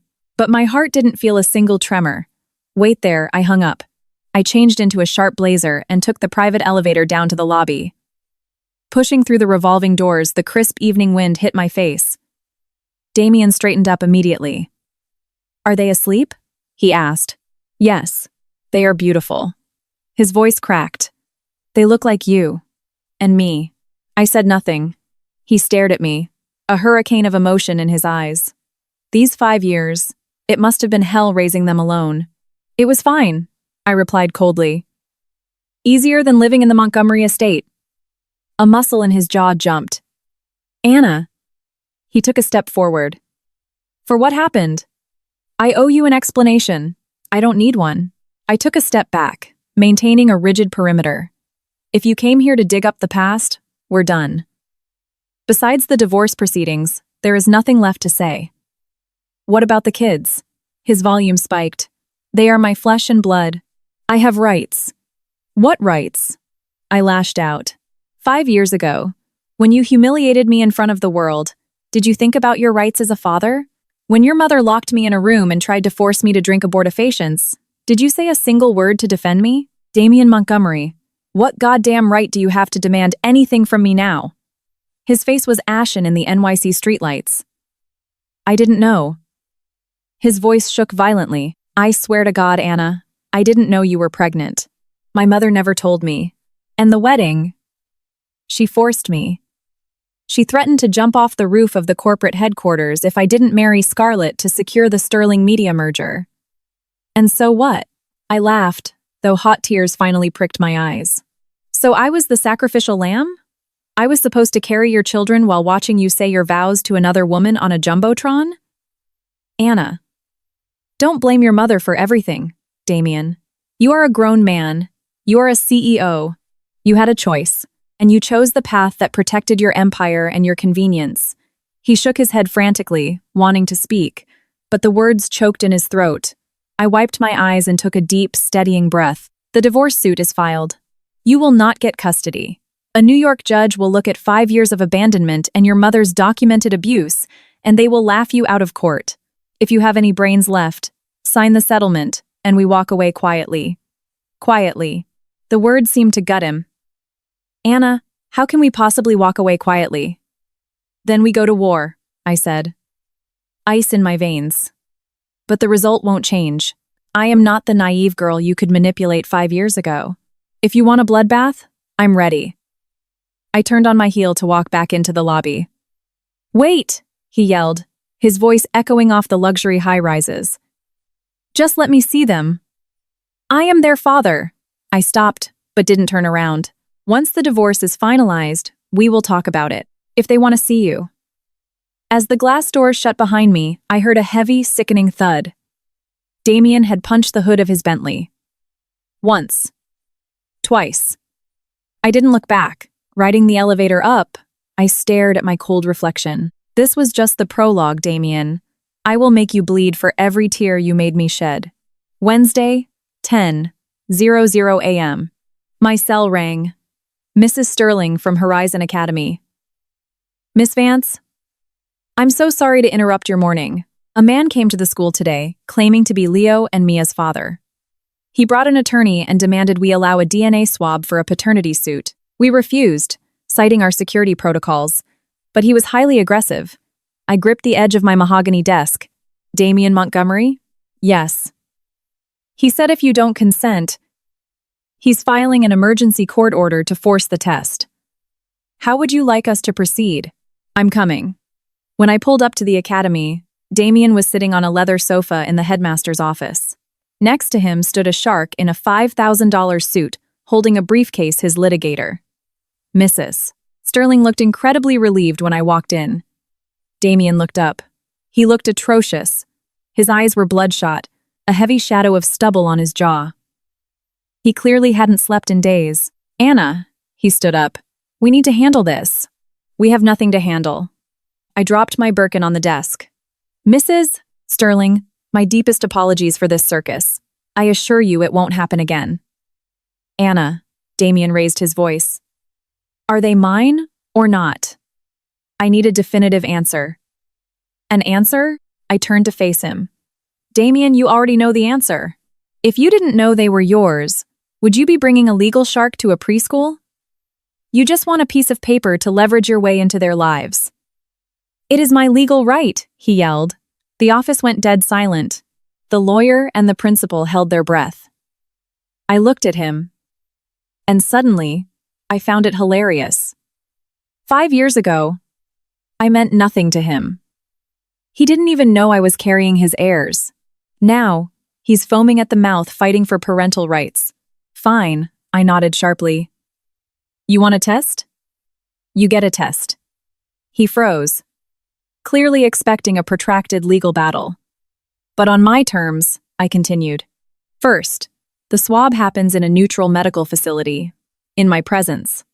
Second, when the results come back and they prove you are the father. I paused, letting the silence stretch. You and your mother will never approach them again. Impossible. Damian snapped instantly. If they are my children, I will never abandon them. Then, I'll see you in Manhattan Family Court. I picked up my bag. Mrs. Sterling, please ensure private security removes any unauthorized personnel from the premises. Anna. Damian stepped in front of the door. His voice dropped to a desperate plea. What do you want from me? That is my blood. How can you expect me to pretend they don't exist? Exactly the way you pretended I didn't exist 5 years ago. I looked dead into his soul. He flinched as if struck. I stepped around him and walked out into the corridor. The morning sun streamed through the skylights, painfully bright. I leaned against the polished oak wall and took 3 jagged breaths to force the tears back down my throat. Don't cry, Anna. You don't get to cry anymore. My phone buzzed. Olivia. Anna? Guess who just waltzed into my PR agency? She let out a dark, mocking laugh. Irene Montgomery. She's sitting in my boardroom demanding to see you. Tell her I'm booked. She won't leave. Says she'll sit here until you show. And Anna. Olivia lowered her voice. She brought a cashier's check. I saw the zeros. $5 million. $5 million. 5 years ago when she locked me in a room with the divorce papers, she offered me 2. Inflation, I suppose. I'm on my way, I said. Give me 20 minutes. While I was stuck in crosstown traffic, Andrew Osborne called. Anna, I heard about the incident at the school this morning. His voice was gentle but serious. Do you need my legal team? The Montgomerys are ruthless. Irene especially. She's survived Wall Street for 30 years by destroying people. You're alone with the kids. Be careful. I know, I said quietly. Thanks, Andrew. But this is a family execution. I need to pull the trigger myself. I hung up and floored the accelerator. Olivia's agency was in a glass tower in the financial district. I took the express elevator to the 40th floor. The receptionist stood up immediately. Miss Vance. Olivia and Mrs. Montgomery are in the glass conference room. I pushed open the heavy glass door. Olivia was sitting at the head of the table, glaring. Opposite her sat Irene Montgomery. She wore a tailored Navy Street John's suit with a diamond brooch. She held a porcelain teacup with the exact same manufactured elegance she had used to terrorize me years ago. She had aged, her neck showing crepey skin, but the venomous arrogance remained untouched. Anna, she set the cup down and looked up at me. Sit. It was the tone one uses to command a dog. I pulled out the chair next to Olivia and sat down, crossing my legs. Irene, to what do I owe the pleasure? I heard you slinked back into the city, dragging 2 kids with you. Irene pulled the cashier's check from her Hermes bag and slid it across the glass table. $5 million. Take the money, take the bastards, and leave the country permanently. I picked up the check. $5 million, drawn from Chase private client. I started laughing. Irene, 5 years later, and your playbook hasn't evolved. You still think you can buy reality. Her face was an impenetrable mask. 5 years ago, you made the smart choice and signed the papers. Do the same now. Damien and Scarlett's official wedding is delayed, but it will happen. Your presence here with those kids complicates a multi-billion-dollar merger. Complicates? I held the check up to the light. Are you afraid I'm going to ruin your carefully orchestrated corporate alliance? Or are you terrified that the Montgomery family's skeletons are about to be dragged into the sunlight? Irene's eyes narrowed dangerously. Watch your mouth, little girl. I am watching it. I dropped the check back on the table. Unlike you, Irene. 5 years ago, you told me Damien was in Tokyo on a business trip while you were actively coordinating his Malibu wedding to an actress. You locked me in a study to extort my signature on a divorce decree, and you tried to bribe my OB/GYN to prescribe me an abortion pill. Shall I recount the penal codes you violated? Olivia gasped loudly. Anna, she really tried to. Silence. Irene snapped at Olivia, then locked onto me. There is no profit in digging up ancient history. You have 2 options today, Anna. Option 1. You take the $5 million and vanish. Option 2. She paused, the threat hanging heavy. I ensure you never find a moment's peace in the United States. A blatant, mafia-style threat. I stared at her, suddenly flashing back to 5 years ago. A sunny afternoon in the Greenwich estate. Irene, sitting on a velvet sofa, telling me in that same glacial tone, Anna, Damien requires a wife who can anchor an empire, not a charity case from a public university. Leave quietly and keep your dignity. Back then I wept. I begged. I signed. But not today. I stood up, picked up the $5 million check, and slowly, deliberately, ripped it down the middle. Then again. And again. I let the shredded confetti of the check rain down onto the glass table. Irene's mask finally cracked. Do not test my patience, Anna. I leaned over the table, planting my palms on the glass, bringing my face inches from hers. Listen to me very carefully. Irene, I will divorce your son, but he will never touch my children. As for you, I haven't forgotten a single thing you did to me in that house, and I am here to collect. I straightened up and looked at Olivia. Liv, escort the guest out. Olivia eagerly opened the conference room door. Mrs. Montgomery, don't let the door hit you on the way out. Irene stood up slowly. She looked at me with eyes swimming in absolute poison. You will regret this, Anna. My only regret is ever stepping foot in your house 5 years ago, I smiled. But I don't regret coming back. Because I'm going to have front row seats to watch you and your son pay the tab. Irene didn't say another word. With her spine rigid, she marched out. The door clicked shut. Olivia grabbed my arms, vibrating with adrenaline. Holy shit, Anna. You just ripped up $5 million in the devil's face. Do you know what she's capable of? I know. I walked to the window, watching the black Rolls-Royce pull away from the curb 40 stories down. I know she has politicians in her pocket. I know she's ruthless. But Liv, I'm not the Anna she could step on anymore. The war has started. No turning back. Olivia took a deep breath. What's the next move? Get me the most lethal divorce litigator in Manhattan, I ordered. And send me the contact file for Scarlett's ex-assistant.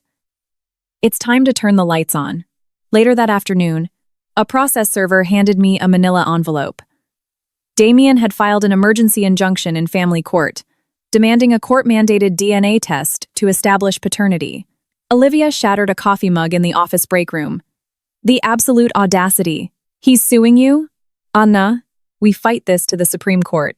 The second he gets a positive DNA match, he'll file for joint custody. We're going to consent to the test, I said calmly, looking at the subpoena. In fact, we're going to make it a public spectacle. What? I walked to my laptop and pulled up a master file. Look at this. This is the paper trail I bought from a whistleblower. Irene has been embezzling from the Montgomery corporate accounts through shell companies for years. It's not enough for a federal indictment, but it's more than enough to trigger an SEC investigation and crash their stock price. Olivia leaned in. You're going to use this to blackmail him into dropping the custody suit? No, I smiled coldly. I'm going to use this to show them that Anna Vance didn't come back to negotiate. I came back to execute. 3 days later, Damien and I met at a court-appointed clinical laboratory on Park Avenue. He looked like a ghost of himself. The bespoke suit hung slightly loose on his frame. The kids were with me. Mia clung terrified to the hem of my coat, while Leo stood silently, staring at Damien like he was a dangerous animal. The swabbing took 10 minutes. The technician took cheek swabs from the twins and a blood sample from Damien. Results will be certified and sealed by the court in 5 business days, the doctor stated. As we walked out into the lobby, Damien called out to me. Anna. His voice was hollow. If they are mine, we can start over. I didn't stop walking. Damien, in the real world, there is no starting over. There is only too late. I know I was wrong. He lunged forward, blocking the revolving doors. These 5 years, I haven't stopped regretting it for a single day. I looked for you for 5 years. I waited for you. Waited for me? I laughed bitterly in his face. Waited for your mother to try and buy my children for $5 million? I will ban my mother from having any contact with you, or the kids, or the company. He grabbed my wrist. Anna, give me a chance. Let me make amends. Let me be a father. Make amends? I stared directly into his fractured eyes. How exactly do you plan to do that, Damien? Can you rewind 5 years of time? Can you erase the fact that my children grew up without a father? Can you undo the trauma of me nearly bleeding to death on an operating table in a foreign country? He froze, all the air leaving his lungs. You had a difficult birth? Premature rupture at 7 months. Massive hemorrhaging. 3 days on a ventilator in the ICU. I pronounced every word with surgical precision. Where were you, Damien? Were you at a charity gala posing with Scarlett Sterling? Or were you in a boardroom with your mother, calculating your next acquisition? His face went gray. His grip on my wrist went totally slack. I didn't know. Of course you didn't. I picked Mia up in my arms and took Leo's hand. Because I never mattered in your universe. Stop playing the tragic romantic hero, Damien. You just realized there are 2 pieces of your legacy walking around that you don't control, and your ego can't handle it. I walked past him and out to my waiting SUV. This time, he didn't follow. On the drive back to the penthouse, Mia whispered against my neck. Mommy. That man was very sad. I looked at her worried little face in the mirror. Mia, some people only get sad when they lose something they thought they owned. That's not real sadness. It's just a bruised ego. Leo, sitting quietly in his car seat, suddenly spoke. Mommy, if the doctor says he is our dad, will he take us away? My knuckles turned white on the steering wheel. No, I said fiercely. Mommy will never let anyone take you away. 5 days later, the results arrived. Damien, myself, and our respective armies of lawyers stood in the polished conference room of the genetic testing facility. The court clerk handed over the sealed envelopes. Damien's lead attorney ripped his open impatiently, flipped to the final page, and his face instantly turned to chalk. Damien snatched the report from his hands. He looked at the bolded text once, and his body locked up entirely. The paper slipped from his fingers and fluttered to the carpet. I reached down and picked it up. Probability of paternity, 99.99%. Biological relationship confirmed. I closed the folder and looked at Damien. His eyes were red, his lips trembling, but no words came out. Now you have your proof. I shoved the report into his lawyer's chest. They are your children, Damien, and that is the absolute limit of what you will ever get. I turned toward the glass doors. Anna! His raw, primal shout stopped me in my tracks. They are my children. Mine! So what? I spun around, my voice echoing off the glass. By New York law, you have a tenuous claim to visitation, assuming I don't drag you through a multi-year psychological evaluation process. And practically speaking, do you honestly think my children want a father who abandoned their mother to bleed out while he played pretend billionaire royalty on TV? He looked as if I had shot him point blank. He staggered back, slamming into the glass wall to keep from collapsing. I was wrong, he whispered brokenly. God, I was so wrong. Every debt comes due. I gave him one last look of absolute apathy. You earned this price, Damien. I walked out of the building into the glaring midday sun. I pulled out my phone and texted Olivia a single word. Execute. The war had officially begun.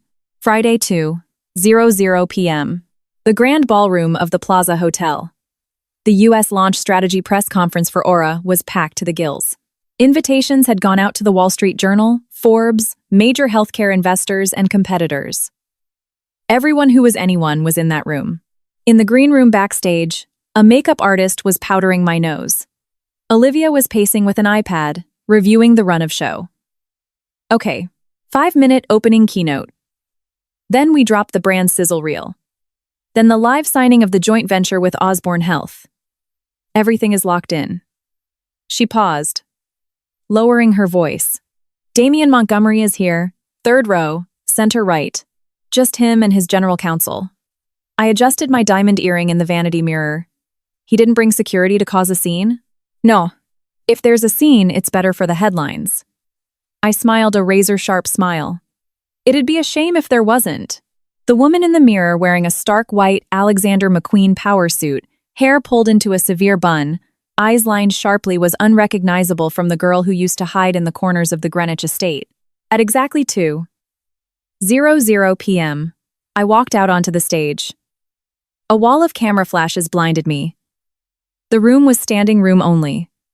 Distinguished guests, members of the press, good afternoon. I am Anna Vance, founder and CEO of Aura Maternal and Child Wellness.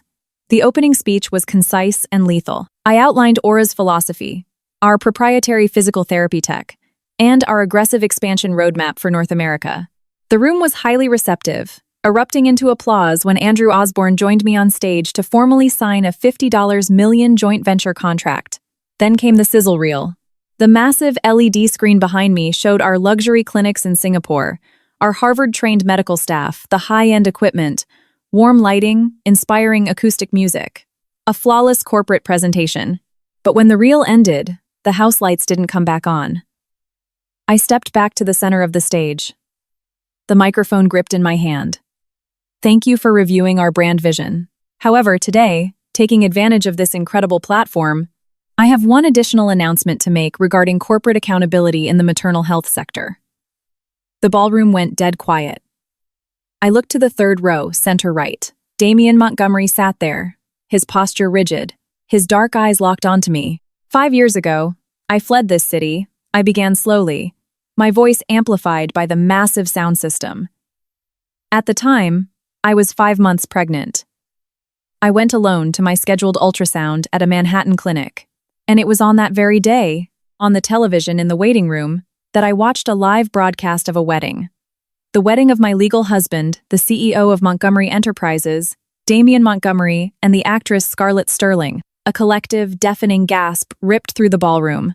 50 camera lenses instantly whipped away from me and zoomed in on Damien. His face was a mask of deathly white, his hands gripped into white-knuckled fists on his knees. At that exact moment, Mr. Montgomery and I were still legally married, I continued, my tone as detached as a news anchor reading the weather. During my pregnancy, his mother, Irene Montgomery, repeatedly attempted to coerce me into signing a highly illegal divorce settlement and actively conspired to force an abortion.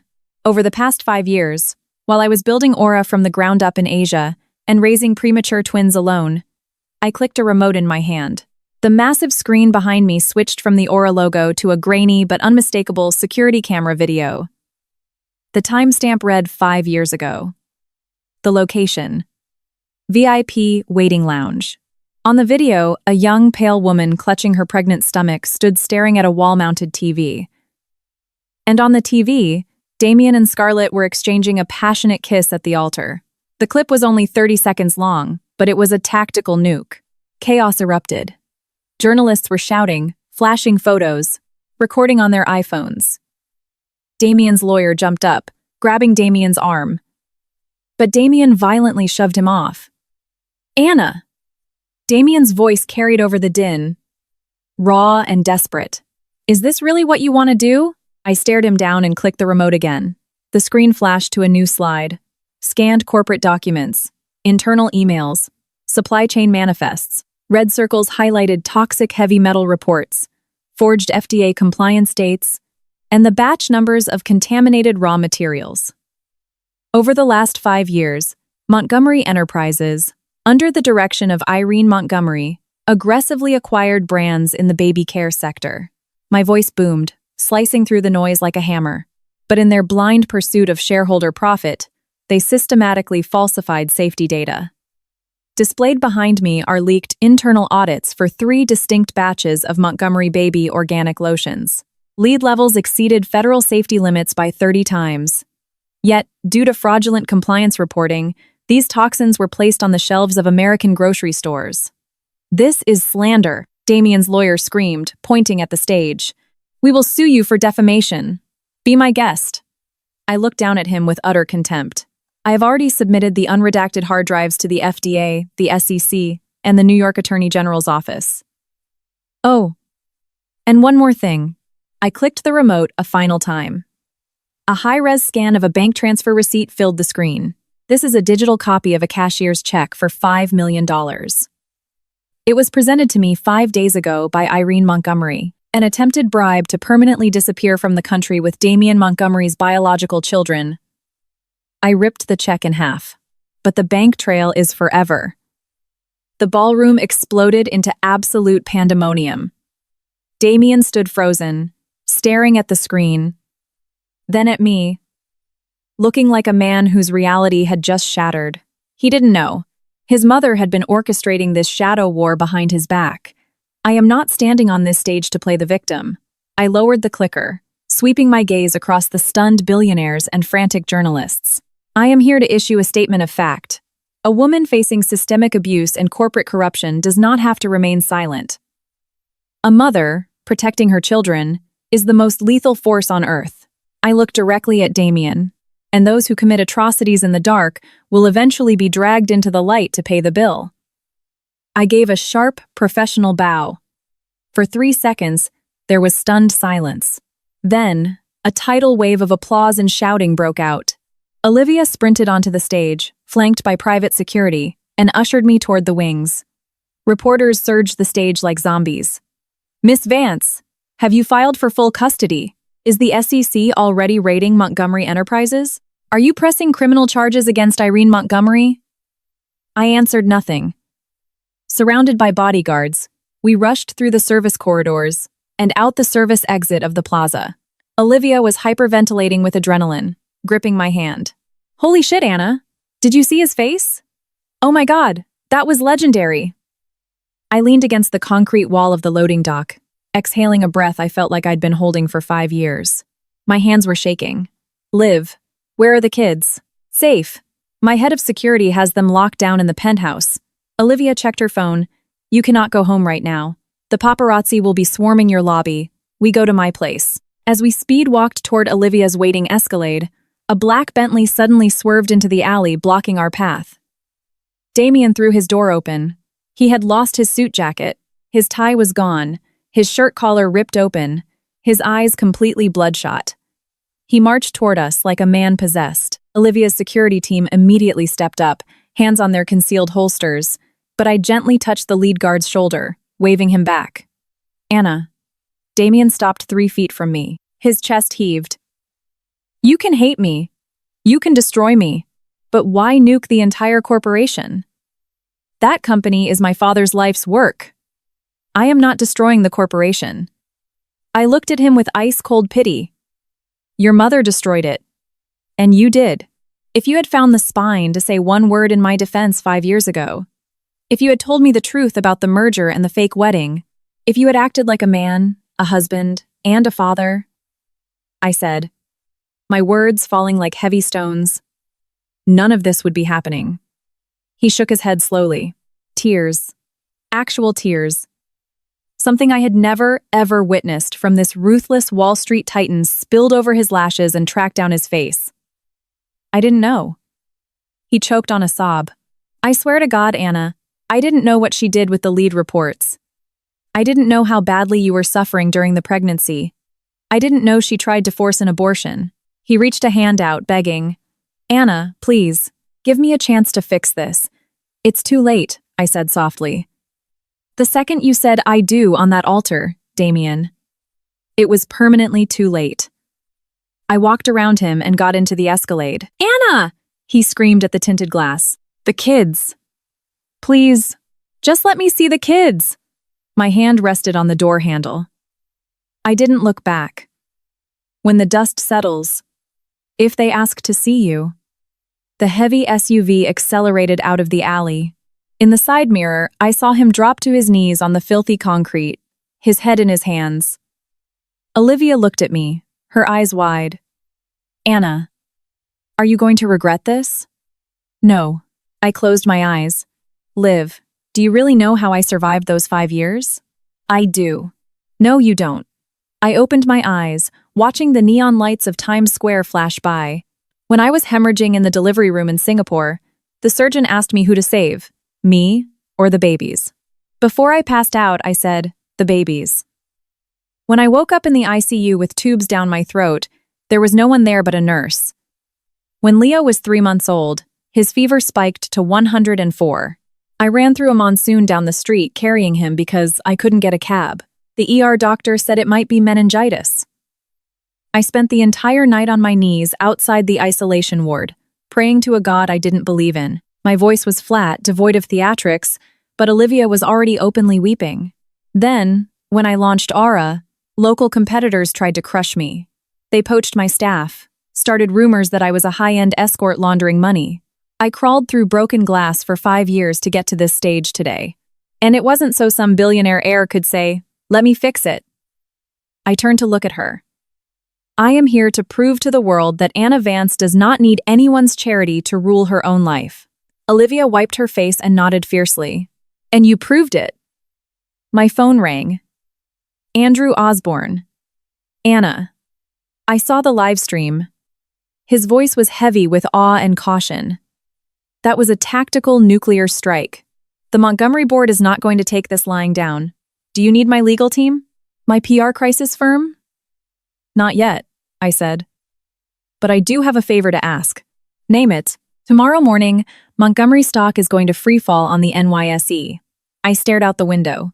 I want you to use your brokers to aggressively buy up every dumped share from the retail investors. The panic sell-off. Buy as much volume as you legally can. A long silence on the line. Anna, what are you planning? Taking back what I'm owed, I said quietly.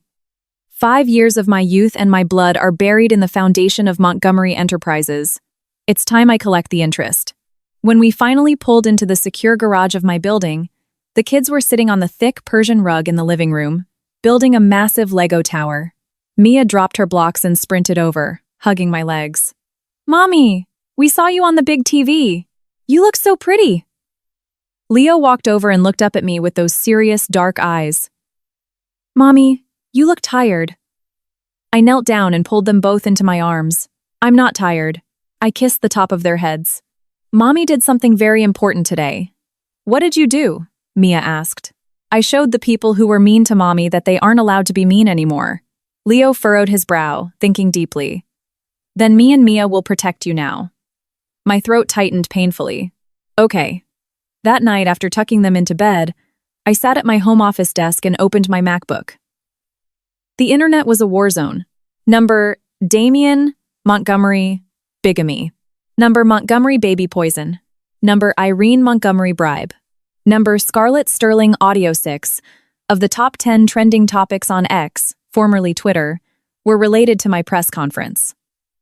The official Montgomery Enterprises corporate accounts were getting ratioed into oblivion. Scarlett Sterling's Instagram comments were a bloodbath. Under her latest sponsored post for Montgomery Baby, There were 100,000 comments calling her a homewrecker and a child poisoner. I opened my encrypted email. There was one new message from an anonymous sender. Attached was an audio file titled The Receipt. I put on my AirPods and hit play. First, the ambient noise of a high-end restaurant. Then, the unmistakable voice of Scarlett Sterling. Irene, don't worry, it's handled. I paid off Arthur the driver. He'll take the photos of Anna meeting her old college friend at the cafe.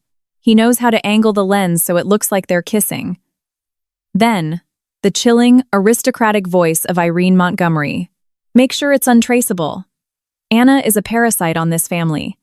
Damien must marry you so the Sterling Media merger goes through before the fiscal quarter ends. I know, Irene. Once Damien and I are married, I'll make sure you're taken care of. The recording clicked off.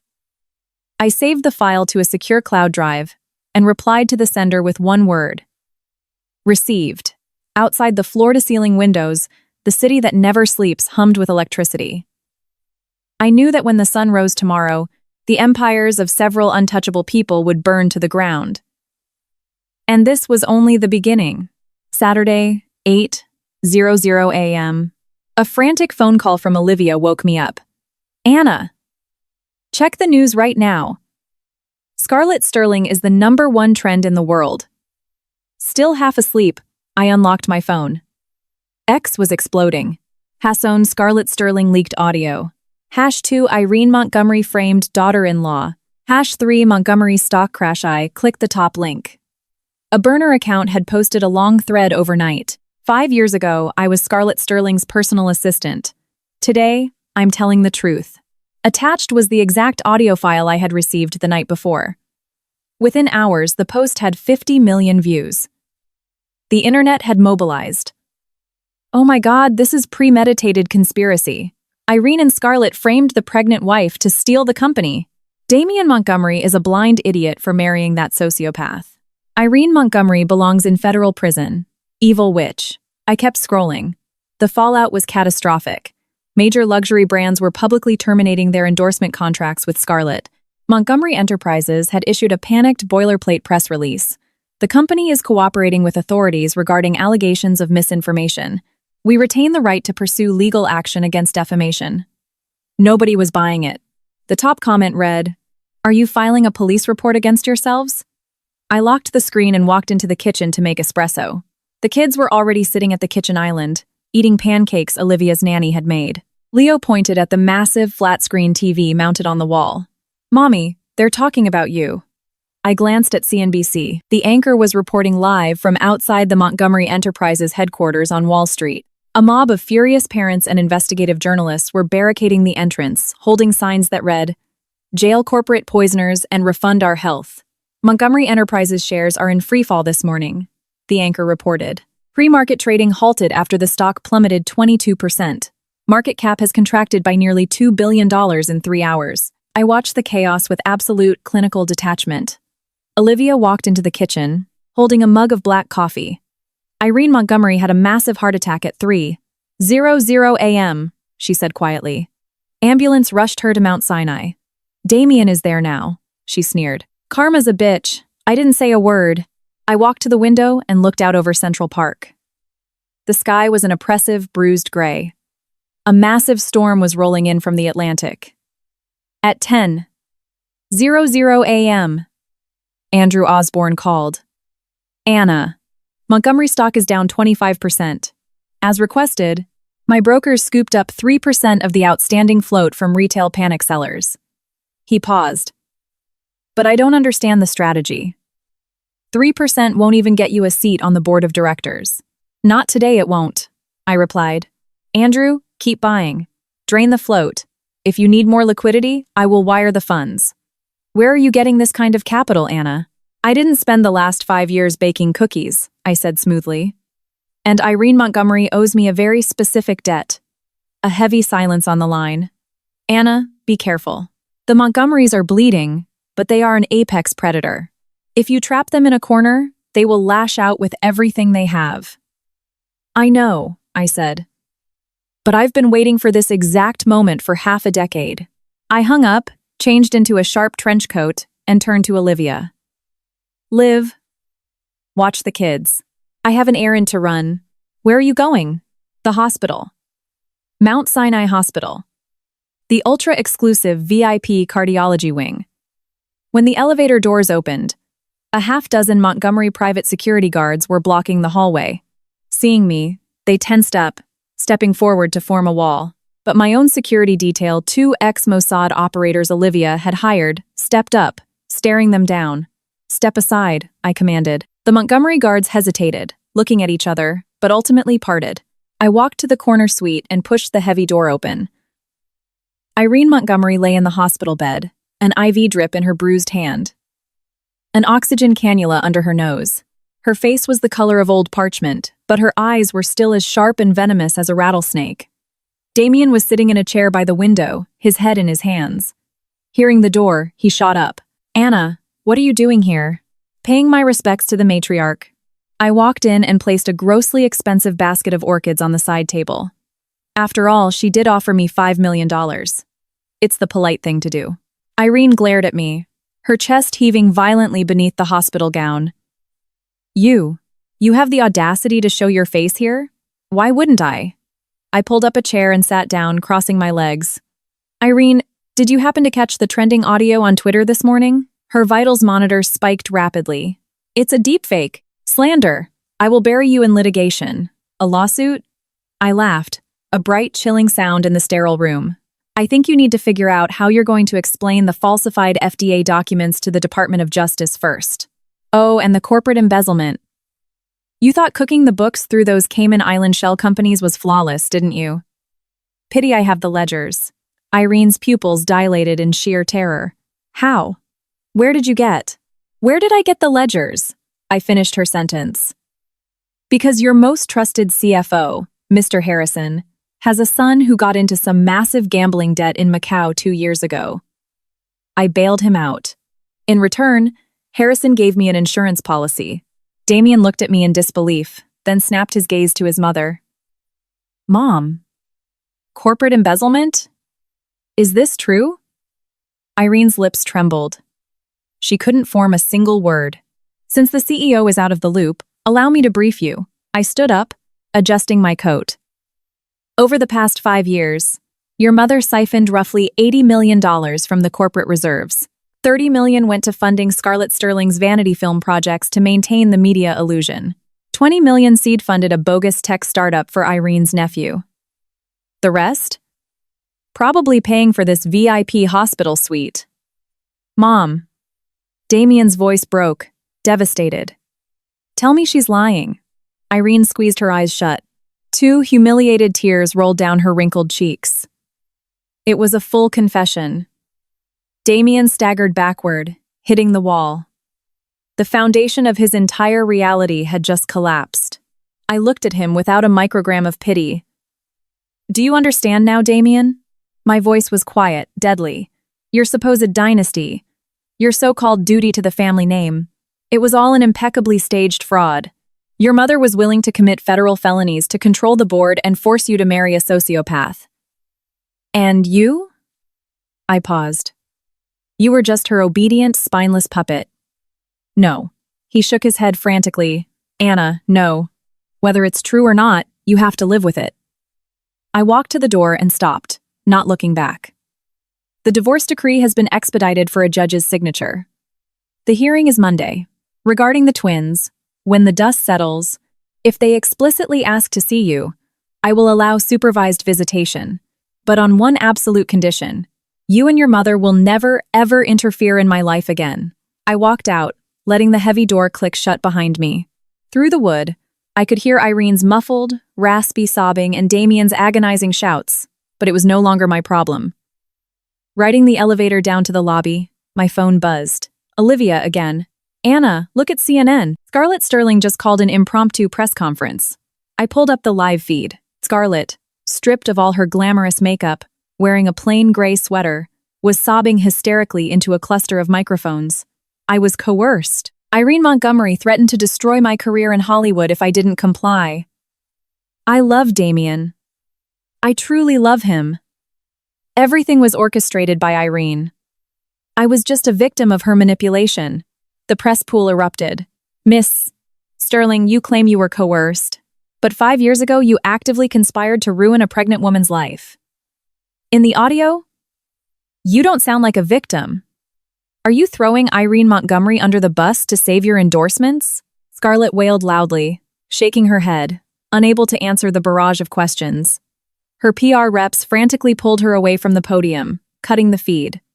I locked my phone. Spiders in a jar. Walking out of Mount Sinai, the storm had finally broken. A torrential downpour was hammering Manhattan.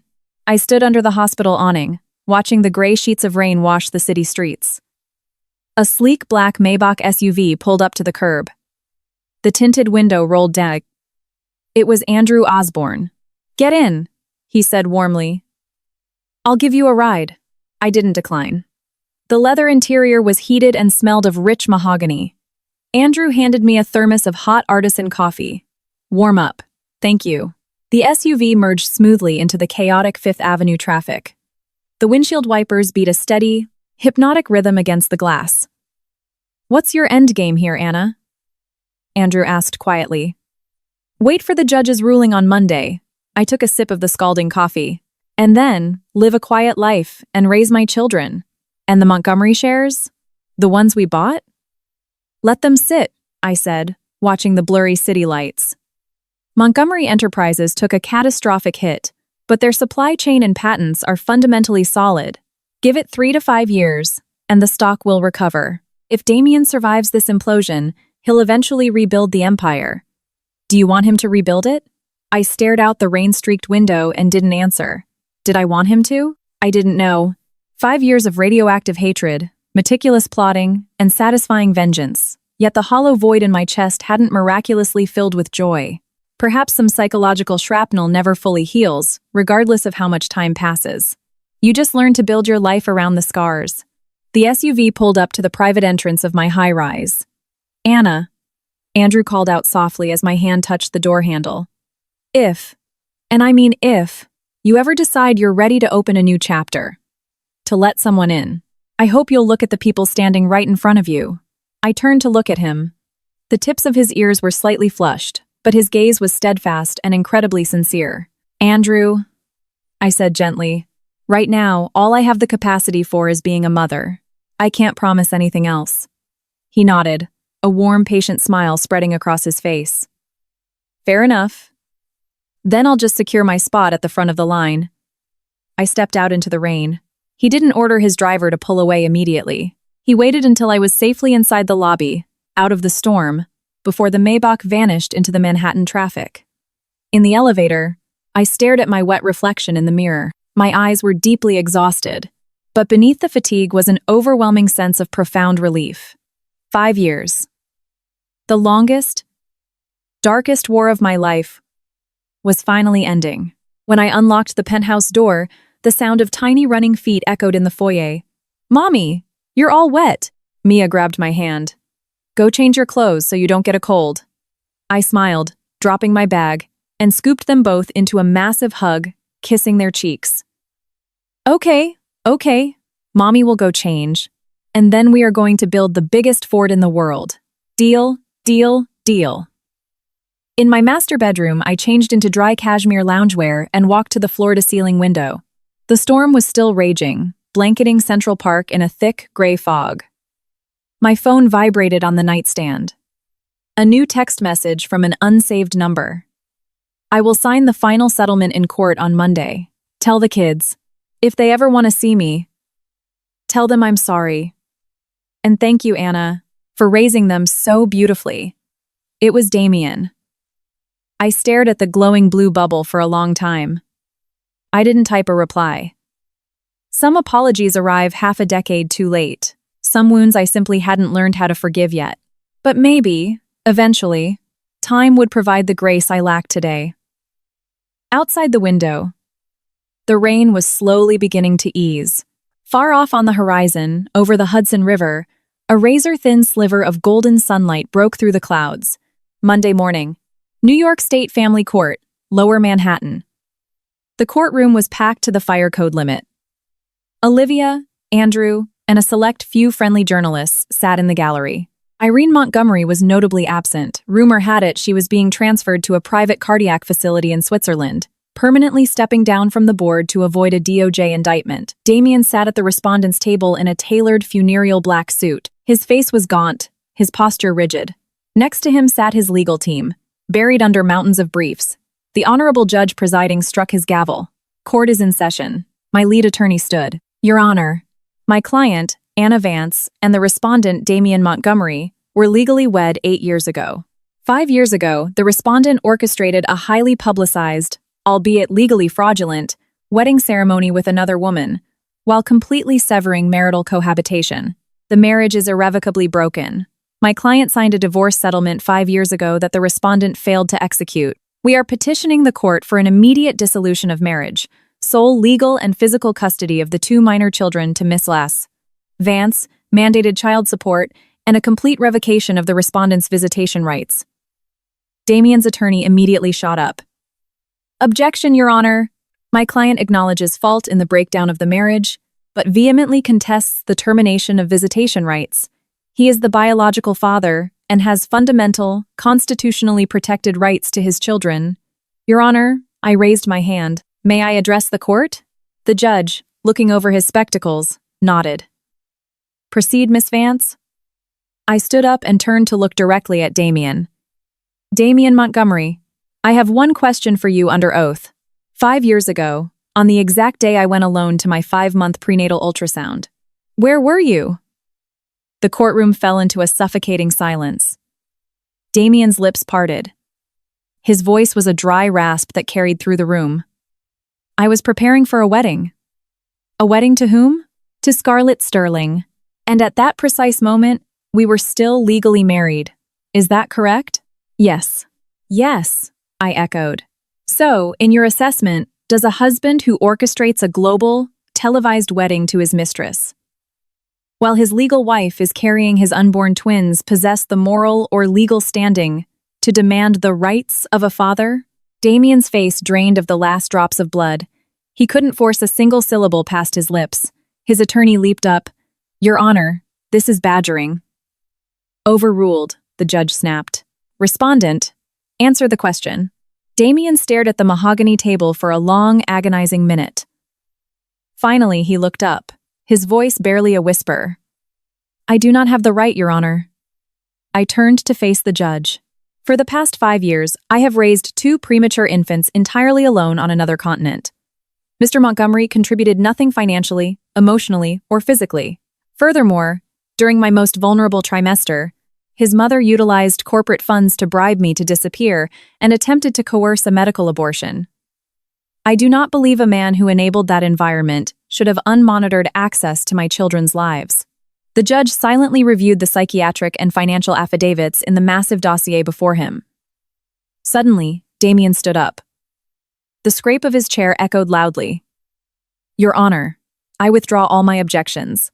His attorney stared at him in sheer panic. Damien, what the hell are you doing? I consent to the divorce. Damien looked at me, his eyes rimmed in red. I consent to granting Anna sole legal and physical custody. I waive all mandatory visitation rights. A shocked murmur swept through the gallery. The judge banged his gavel. Mr. Montgomery, are you certain you wish to waive your parental rights on the record? I am certain. Damien's voice was quiet, but it possessed a strange, hollow clarity. I owe her a debt I can never repay. Stepping away is the only form of compensation I have left to give. The final ruling was executed with brutal speed. Divorce granted. Full custody awarded to me. Damien was ordered to pay maximum state-mandated child support into a trust until the twins reached 18. Regarding visitation, because Damien voluntarily waived his rights, the court honored the stipulation. Walking down the marble steps of the courthouse, the midday sun was blinding. Olivia tackled me in a hug. Anna, we won. We actually destroyed them. I smiled, patting her back. Yes, Liv. We won. Andrew walked up beside us, a warm, steady smile on his face. Congratulations, Anna. Thank you, Andrew. As we stood on the steps, the heavy brass doors of the courthouse opened. Damien walked out. He stood at the top of the stairs, looking down at me. He looked like he wanted to say 1,000 things, but his courage failed him. Olivia immediately stepped in front of me like a shield. "What the hell else do you want?" Damien shook his head. He pulled a thick manila envelope from the breast pocket of his suit and held it out to me. "This is for you. I didn't take it." "What is it?" "The finalized settlement, with my signature," he said. His voice sandpaper rough. "And an irrevocable transfer deed for 5% of Montgomery Enterprises voting shares. It's transferred from my personal holding. It's for you and the kids." I froze. "Don't refuse it." He gently pressed the envelope into my hand. "You and the kids earned this in blood." "Anna, I'm so sorry. And thank you for keeping them safe." With that, he turned, walked rapidly down the steps, climbed into the back of his waiting Bentley, and disappeared into the Manhattan traffic. Olivia stared at the heavy envelope in my hand. "Anna, are you really going to keep that?" "I am." I slid the envelope into my tote. It's the absolute bare minimum of what he owes his children. That evening, I cooked a massive celebratory dinner at the penthouse to mark the start of our new life. Leo and Mia were ecstatic, chattering endlessly about an art project they did at Horizon Academy. After dinner, I was reading them a bedtime story when Mia suddenly looked up. "Mommy, is Daddy ever going to come visit us?" I gently stroked her hair. "If you guys want to see him, Mommy will arrange it. But you have to remember, whether Daddy is here or not, Mommy's love for you is infinite." Leo leaned his head against my shoulder. "Mommy," he whispered. "I think I want to see him." My heart softened completely. "Why is that, Leo?" "Because he looked so broken." Leo looked up at me with ancient, serious eyes. "And he is my dad." I pulled him into a tight embrace. "Okay. Mommy will set it up." A week later, I brought the twins to an upscale, private indoor playground in Tribeca, where Damien was waiting. He had arrived an hour early. He was dressed casually in a cashmere sweater and jeans, clutching 2 massive plush teddy bears. He looked as terrified and jittery as a teenager on a first date. Seeing us walk in, he practically shot up from the bench. "Leo. Mia." He immediately dropped to one knee so he wasn't towering over them. I'm your dad." Mia inspected him with bold curiosity. Leo gave a small, solemn nod. "We know." Damien's eyes instantly filled with tears. "These are for you." He offered the bears. Mia took hers and smiled sweetly. "Thank you, Daddy." Leo took his bear but remained silent. The visitation was strictly limited to 1 hour. Damien pushed them on the indoor swings, bought them organic gelato, and watched them navigate the climbing wall. He was incredibly restrained, walking on eggshells, terrified of doing or saying the wrong thing and shattering the fragile piece. When it was time to leave, Mia ran up and threw her little arms around his neck. "Daddy, can we play again next week?" The dam finally broke. Tears poured freely down Damien's face. He hugged her back so gently, as if she were made of spun glass. "Yes, of course we can. Yes." Leo walked up, didn't hug him, but extended a small hand. Damien shook it reverently. "Goodbye." On the ride back to the penthouse, Mia asked, "Mommy, is Daddy a good person?" I thought about it for a long moment. "Mia, people aren't just good or bad like in cartoons. He made some terrible mistakes, and he hurt Mommy a long time ago. But he is trying very hard to be better. You guys can take your time getting to know him and decide for yourselves." Leo nodded sagely. Understood. Days turned into weeks, months. Aura expanded aggressively across the East Coast. The joint venture with Andrew Osborne's medical group was an unmitigated triumph, revolutionizing maternal care in New York. Montgomery Enterprises, meanwhile, limped through the fallout. Damien formally resigned as CEO, allowing a neutral external crisis manager to take the helm to appease the furious shareholders. Irene Montgomery remained permanently exiled in a Swiss clinic, entirely cut off from the corporate board. Scarlett Sterling became a pariah in Hollywood, quietly relocating to Europe and vanishing from the public eye. The chaotic storm had finally settled into a quiet rhythm. 3 months later, on a crisp Sunday morning, Damien called my cell. "Anna." His voice sounded strangely light, almost hollow. "I'm on the roof of the Montgomery Tower. Could you come?" I have one final thing to hand over to you in person. I frowned. Hand over what? You'll see when you get here, he said softly. I'm alone. No lawyers. No security. I looked over at the kids watching cartoons, thought for a moment, and agreed. Fine. I'll be there in 30 minutes. The rooftop of the Montgomery Enterprises skyscraper in the financial district. When I pushed open the heavy steel access door, Damien was standing by the glass parapet, his back to me, looking out over the sprawling empire of Manhattan. The icy wind whipped his hair around. You came. He didn't turn around. What did you need to give me? I walked forward, stopping a safe 10 feet away. He finally turned.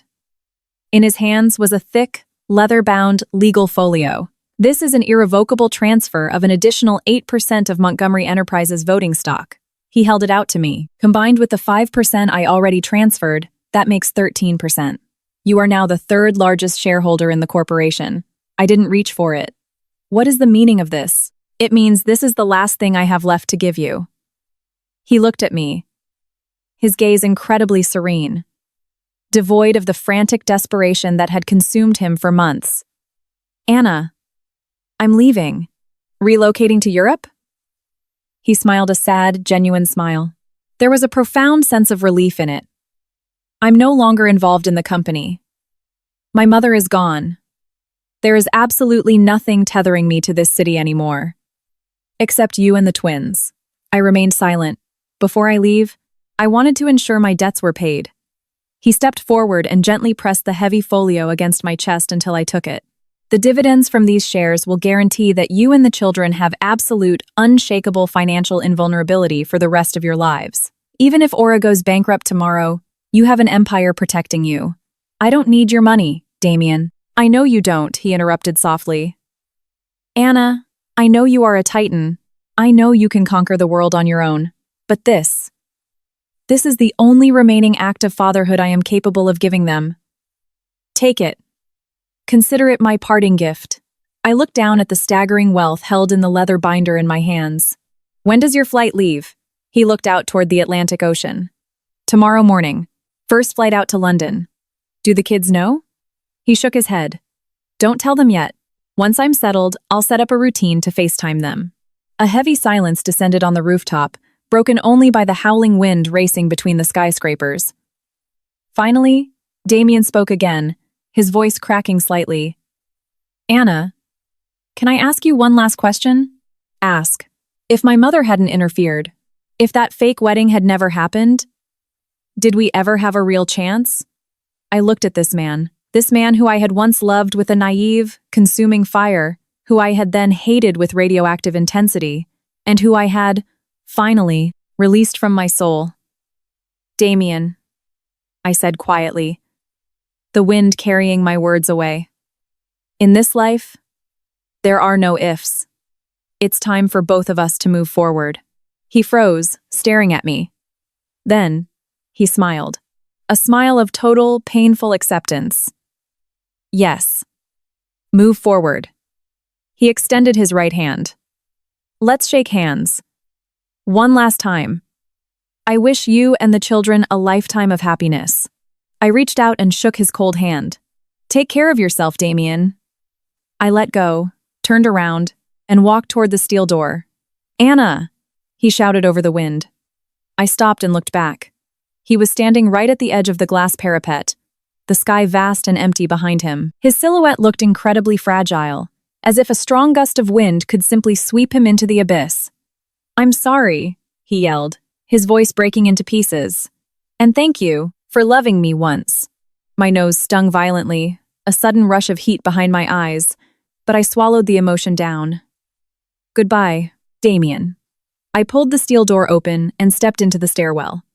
As the heavy door slammed shut, cutting off the wind, I stood in the silence, staring at my reflection in the polished metal. The tears finally fell. I didn't cry for him. I cried for the death of that innocent love. I cried for the naive, foolish girl I used to be. I cried for the 5 years of brutal, agonizing warfare it took to get here. But after the tears ran dry, I placed my hand over my chest. The suffocating void that had lived inside my ribs for 5 years was finally, permanently filled. This wasn't forgiveness. It wasn't reconciliation. It was simply the end. It is finished. Let it be. When I walked out of the private elevator into the penthouse, the afternoon sun was pouring through the windows. The kids had woken from their nap and were building a fort out of sofa cushions. Mia dropped a pillow and sprinted over, wrapping her arms around my legs. Mommy, why are your eyes red? Did you cry? I knelt down on the plush rug, pulling her and Leo into a fierce, all-encompassing embrace. Mommy was crying because she's so incredibly happy. Leo tilted his head. Why are you happy? Because Mommy has you too. I kissed their soft, warm cheeks, breathing in the scent of them. With you by my side, Mommy is the luckiest, most invincible person in the whole world. Leo puffed out his little chest and said with absolute seriousness, We are lucky too. Outside the floor-to-ceiling windows, the sun was beginning its descent over the Hudson River, painting the New York skyline in brilliant, warm strokes of gold and orange. The war was over. A new life had truly begun, and for the first time in 5 years, I could finally walk forward into the light.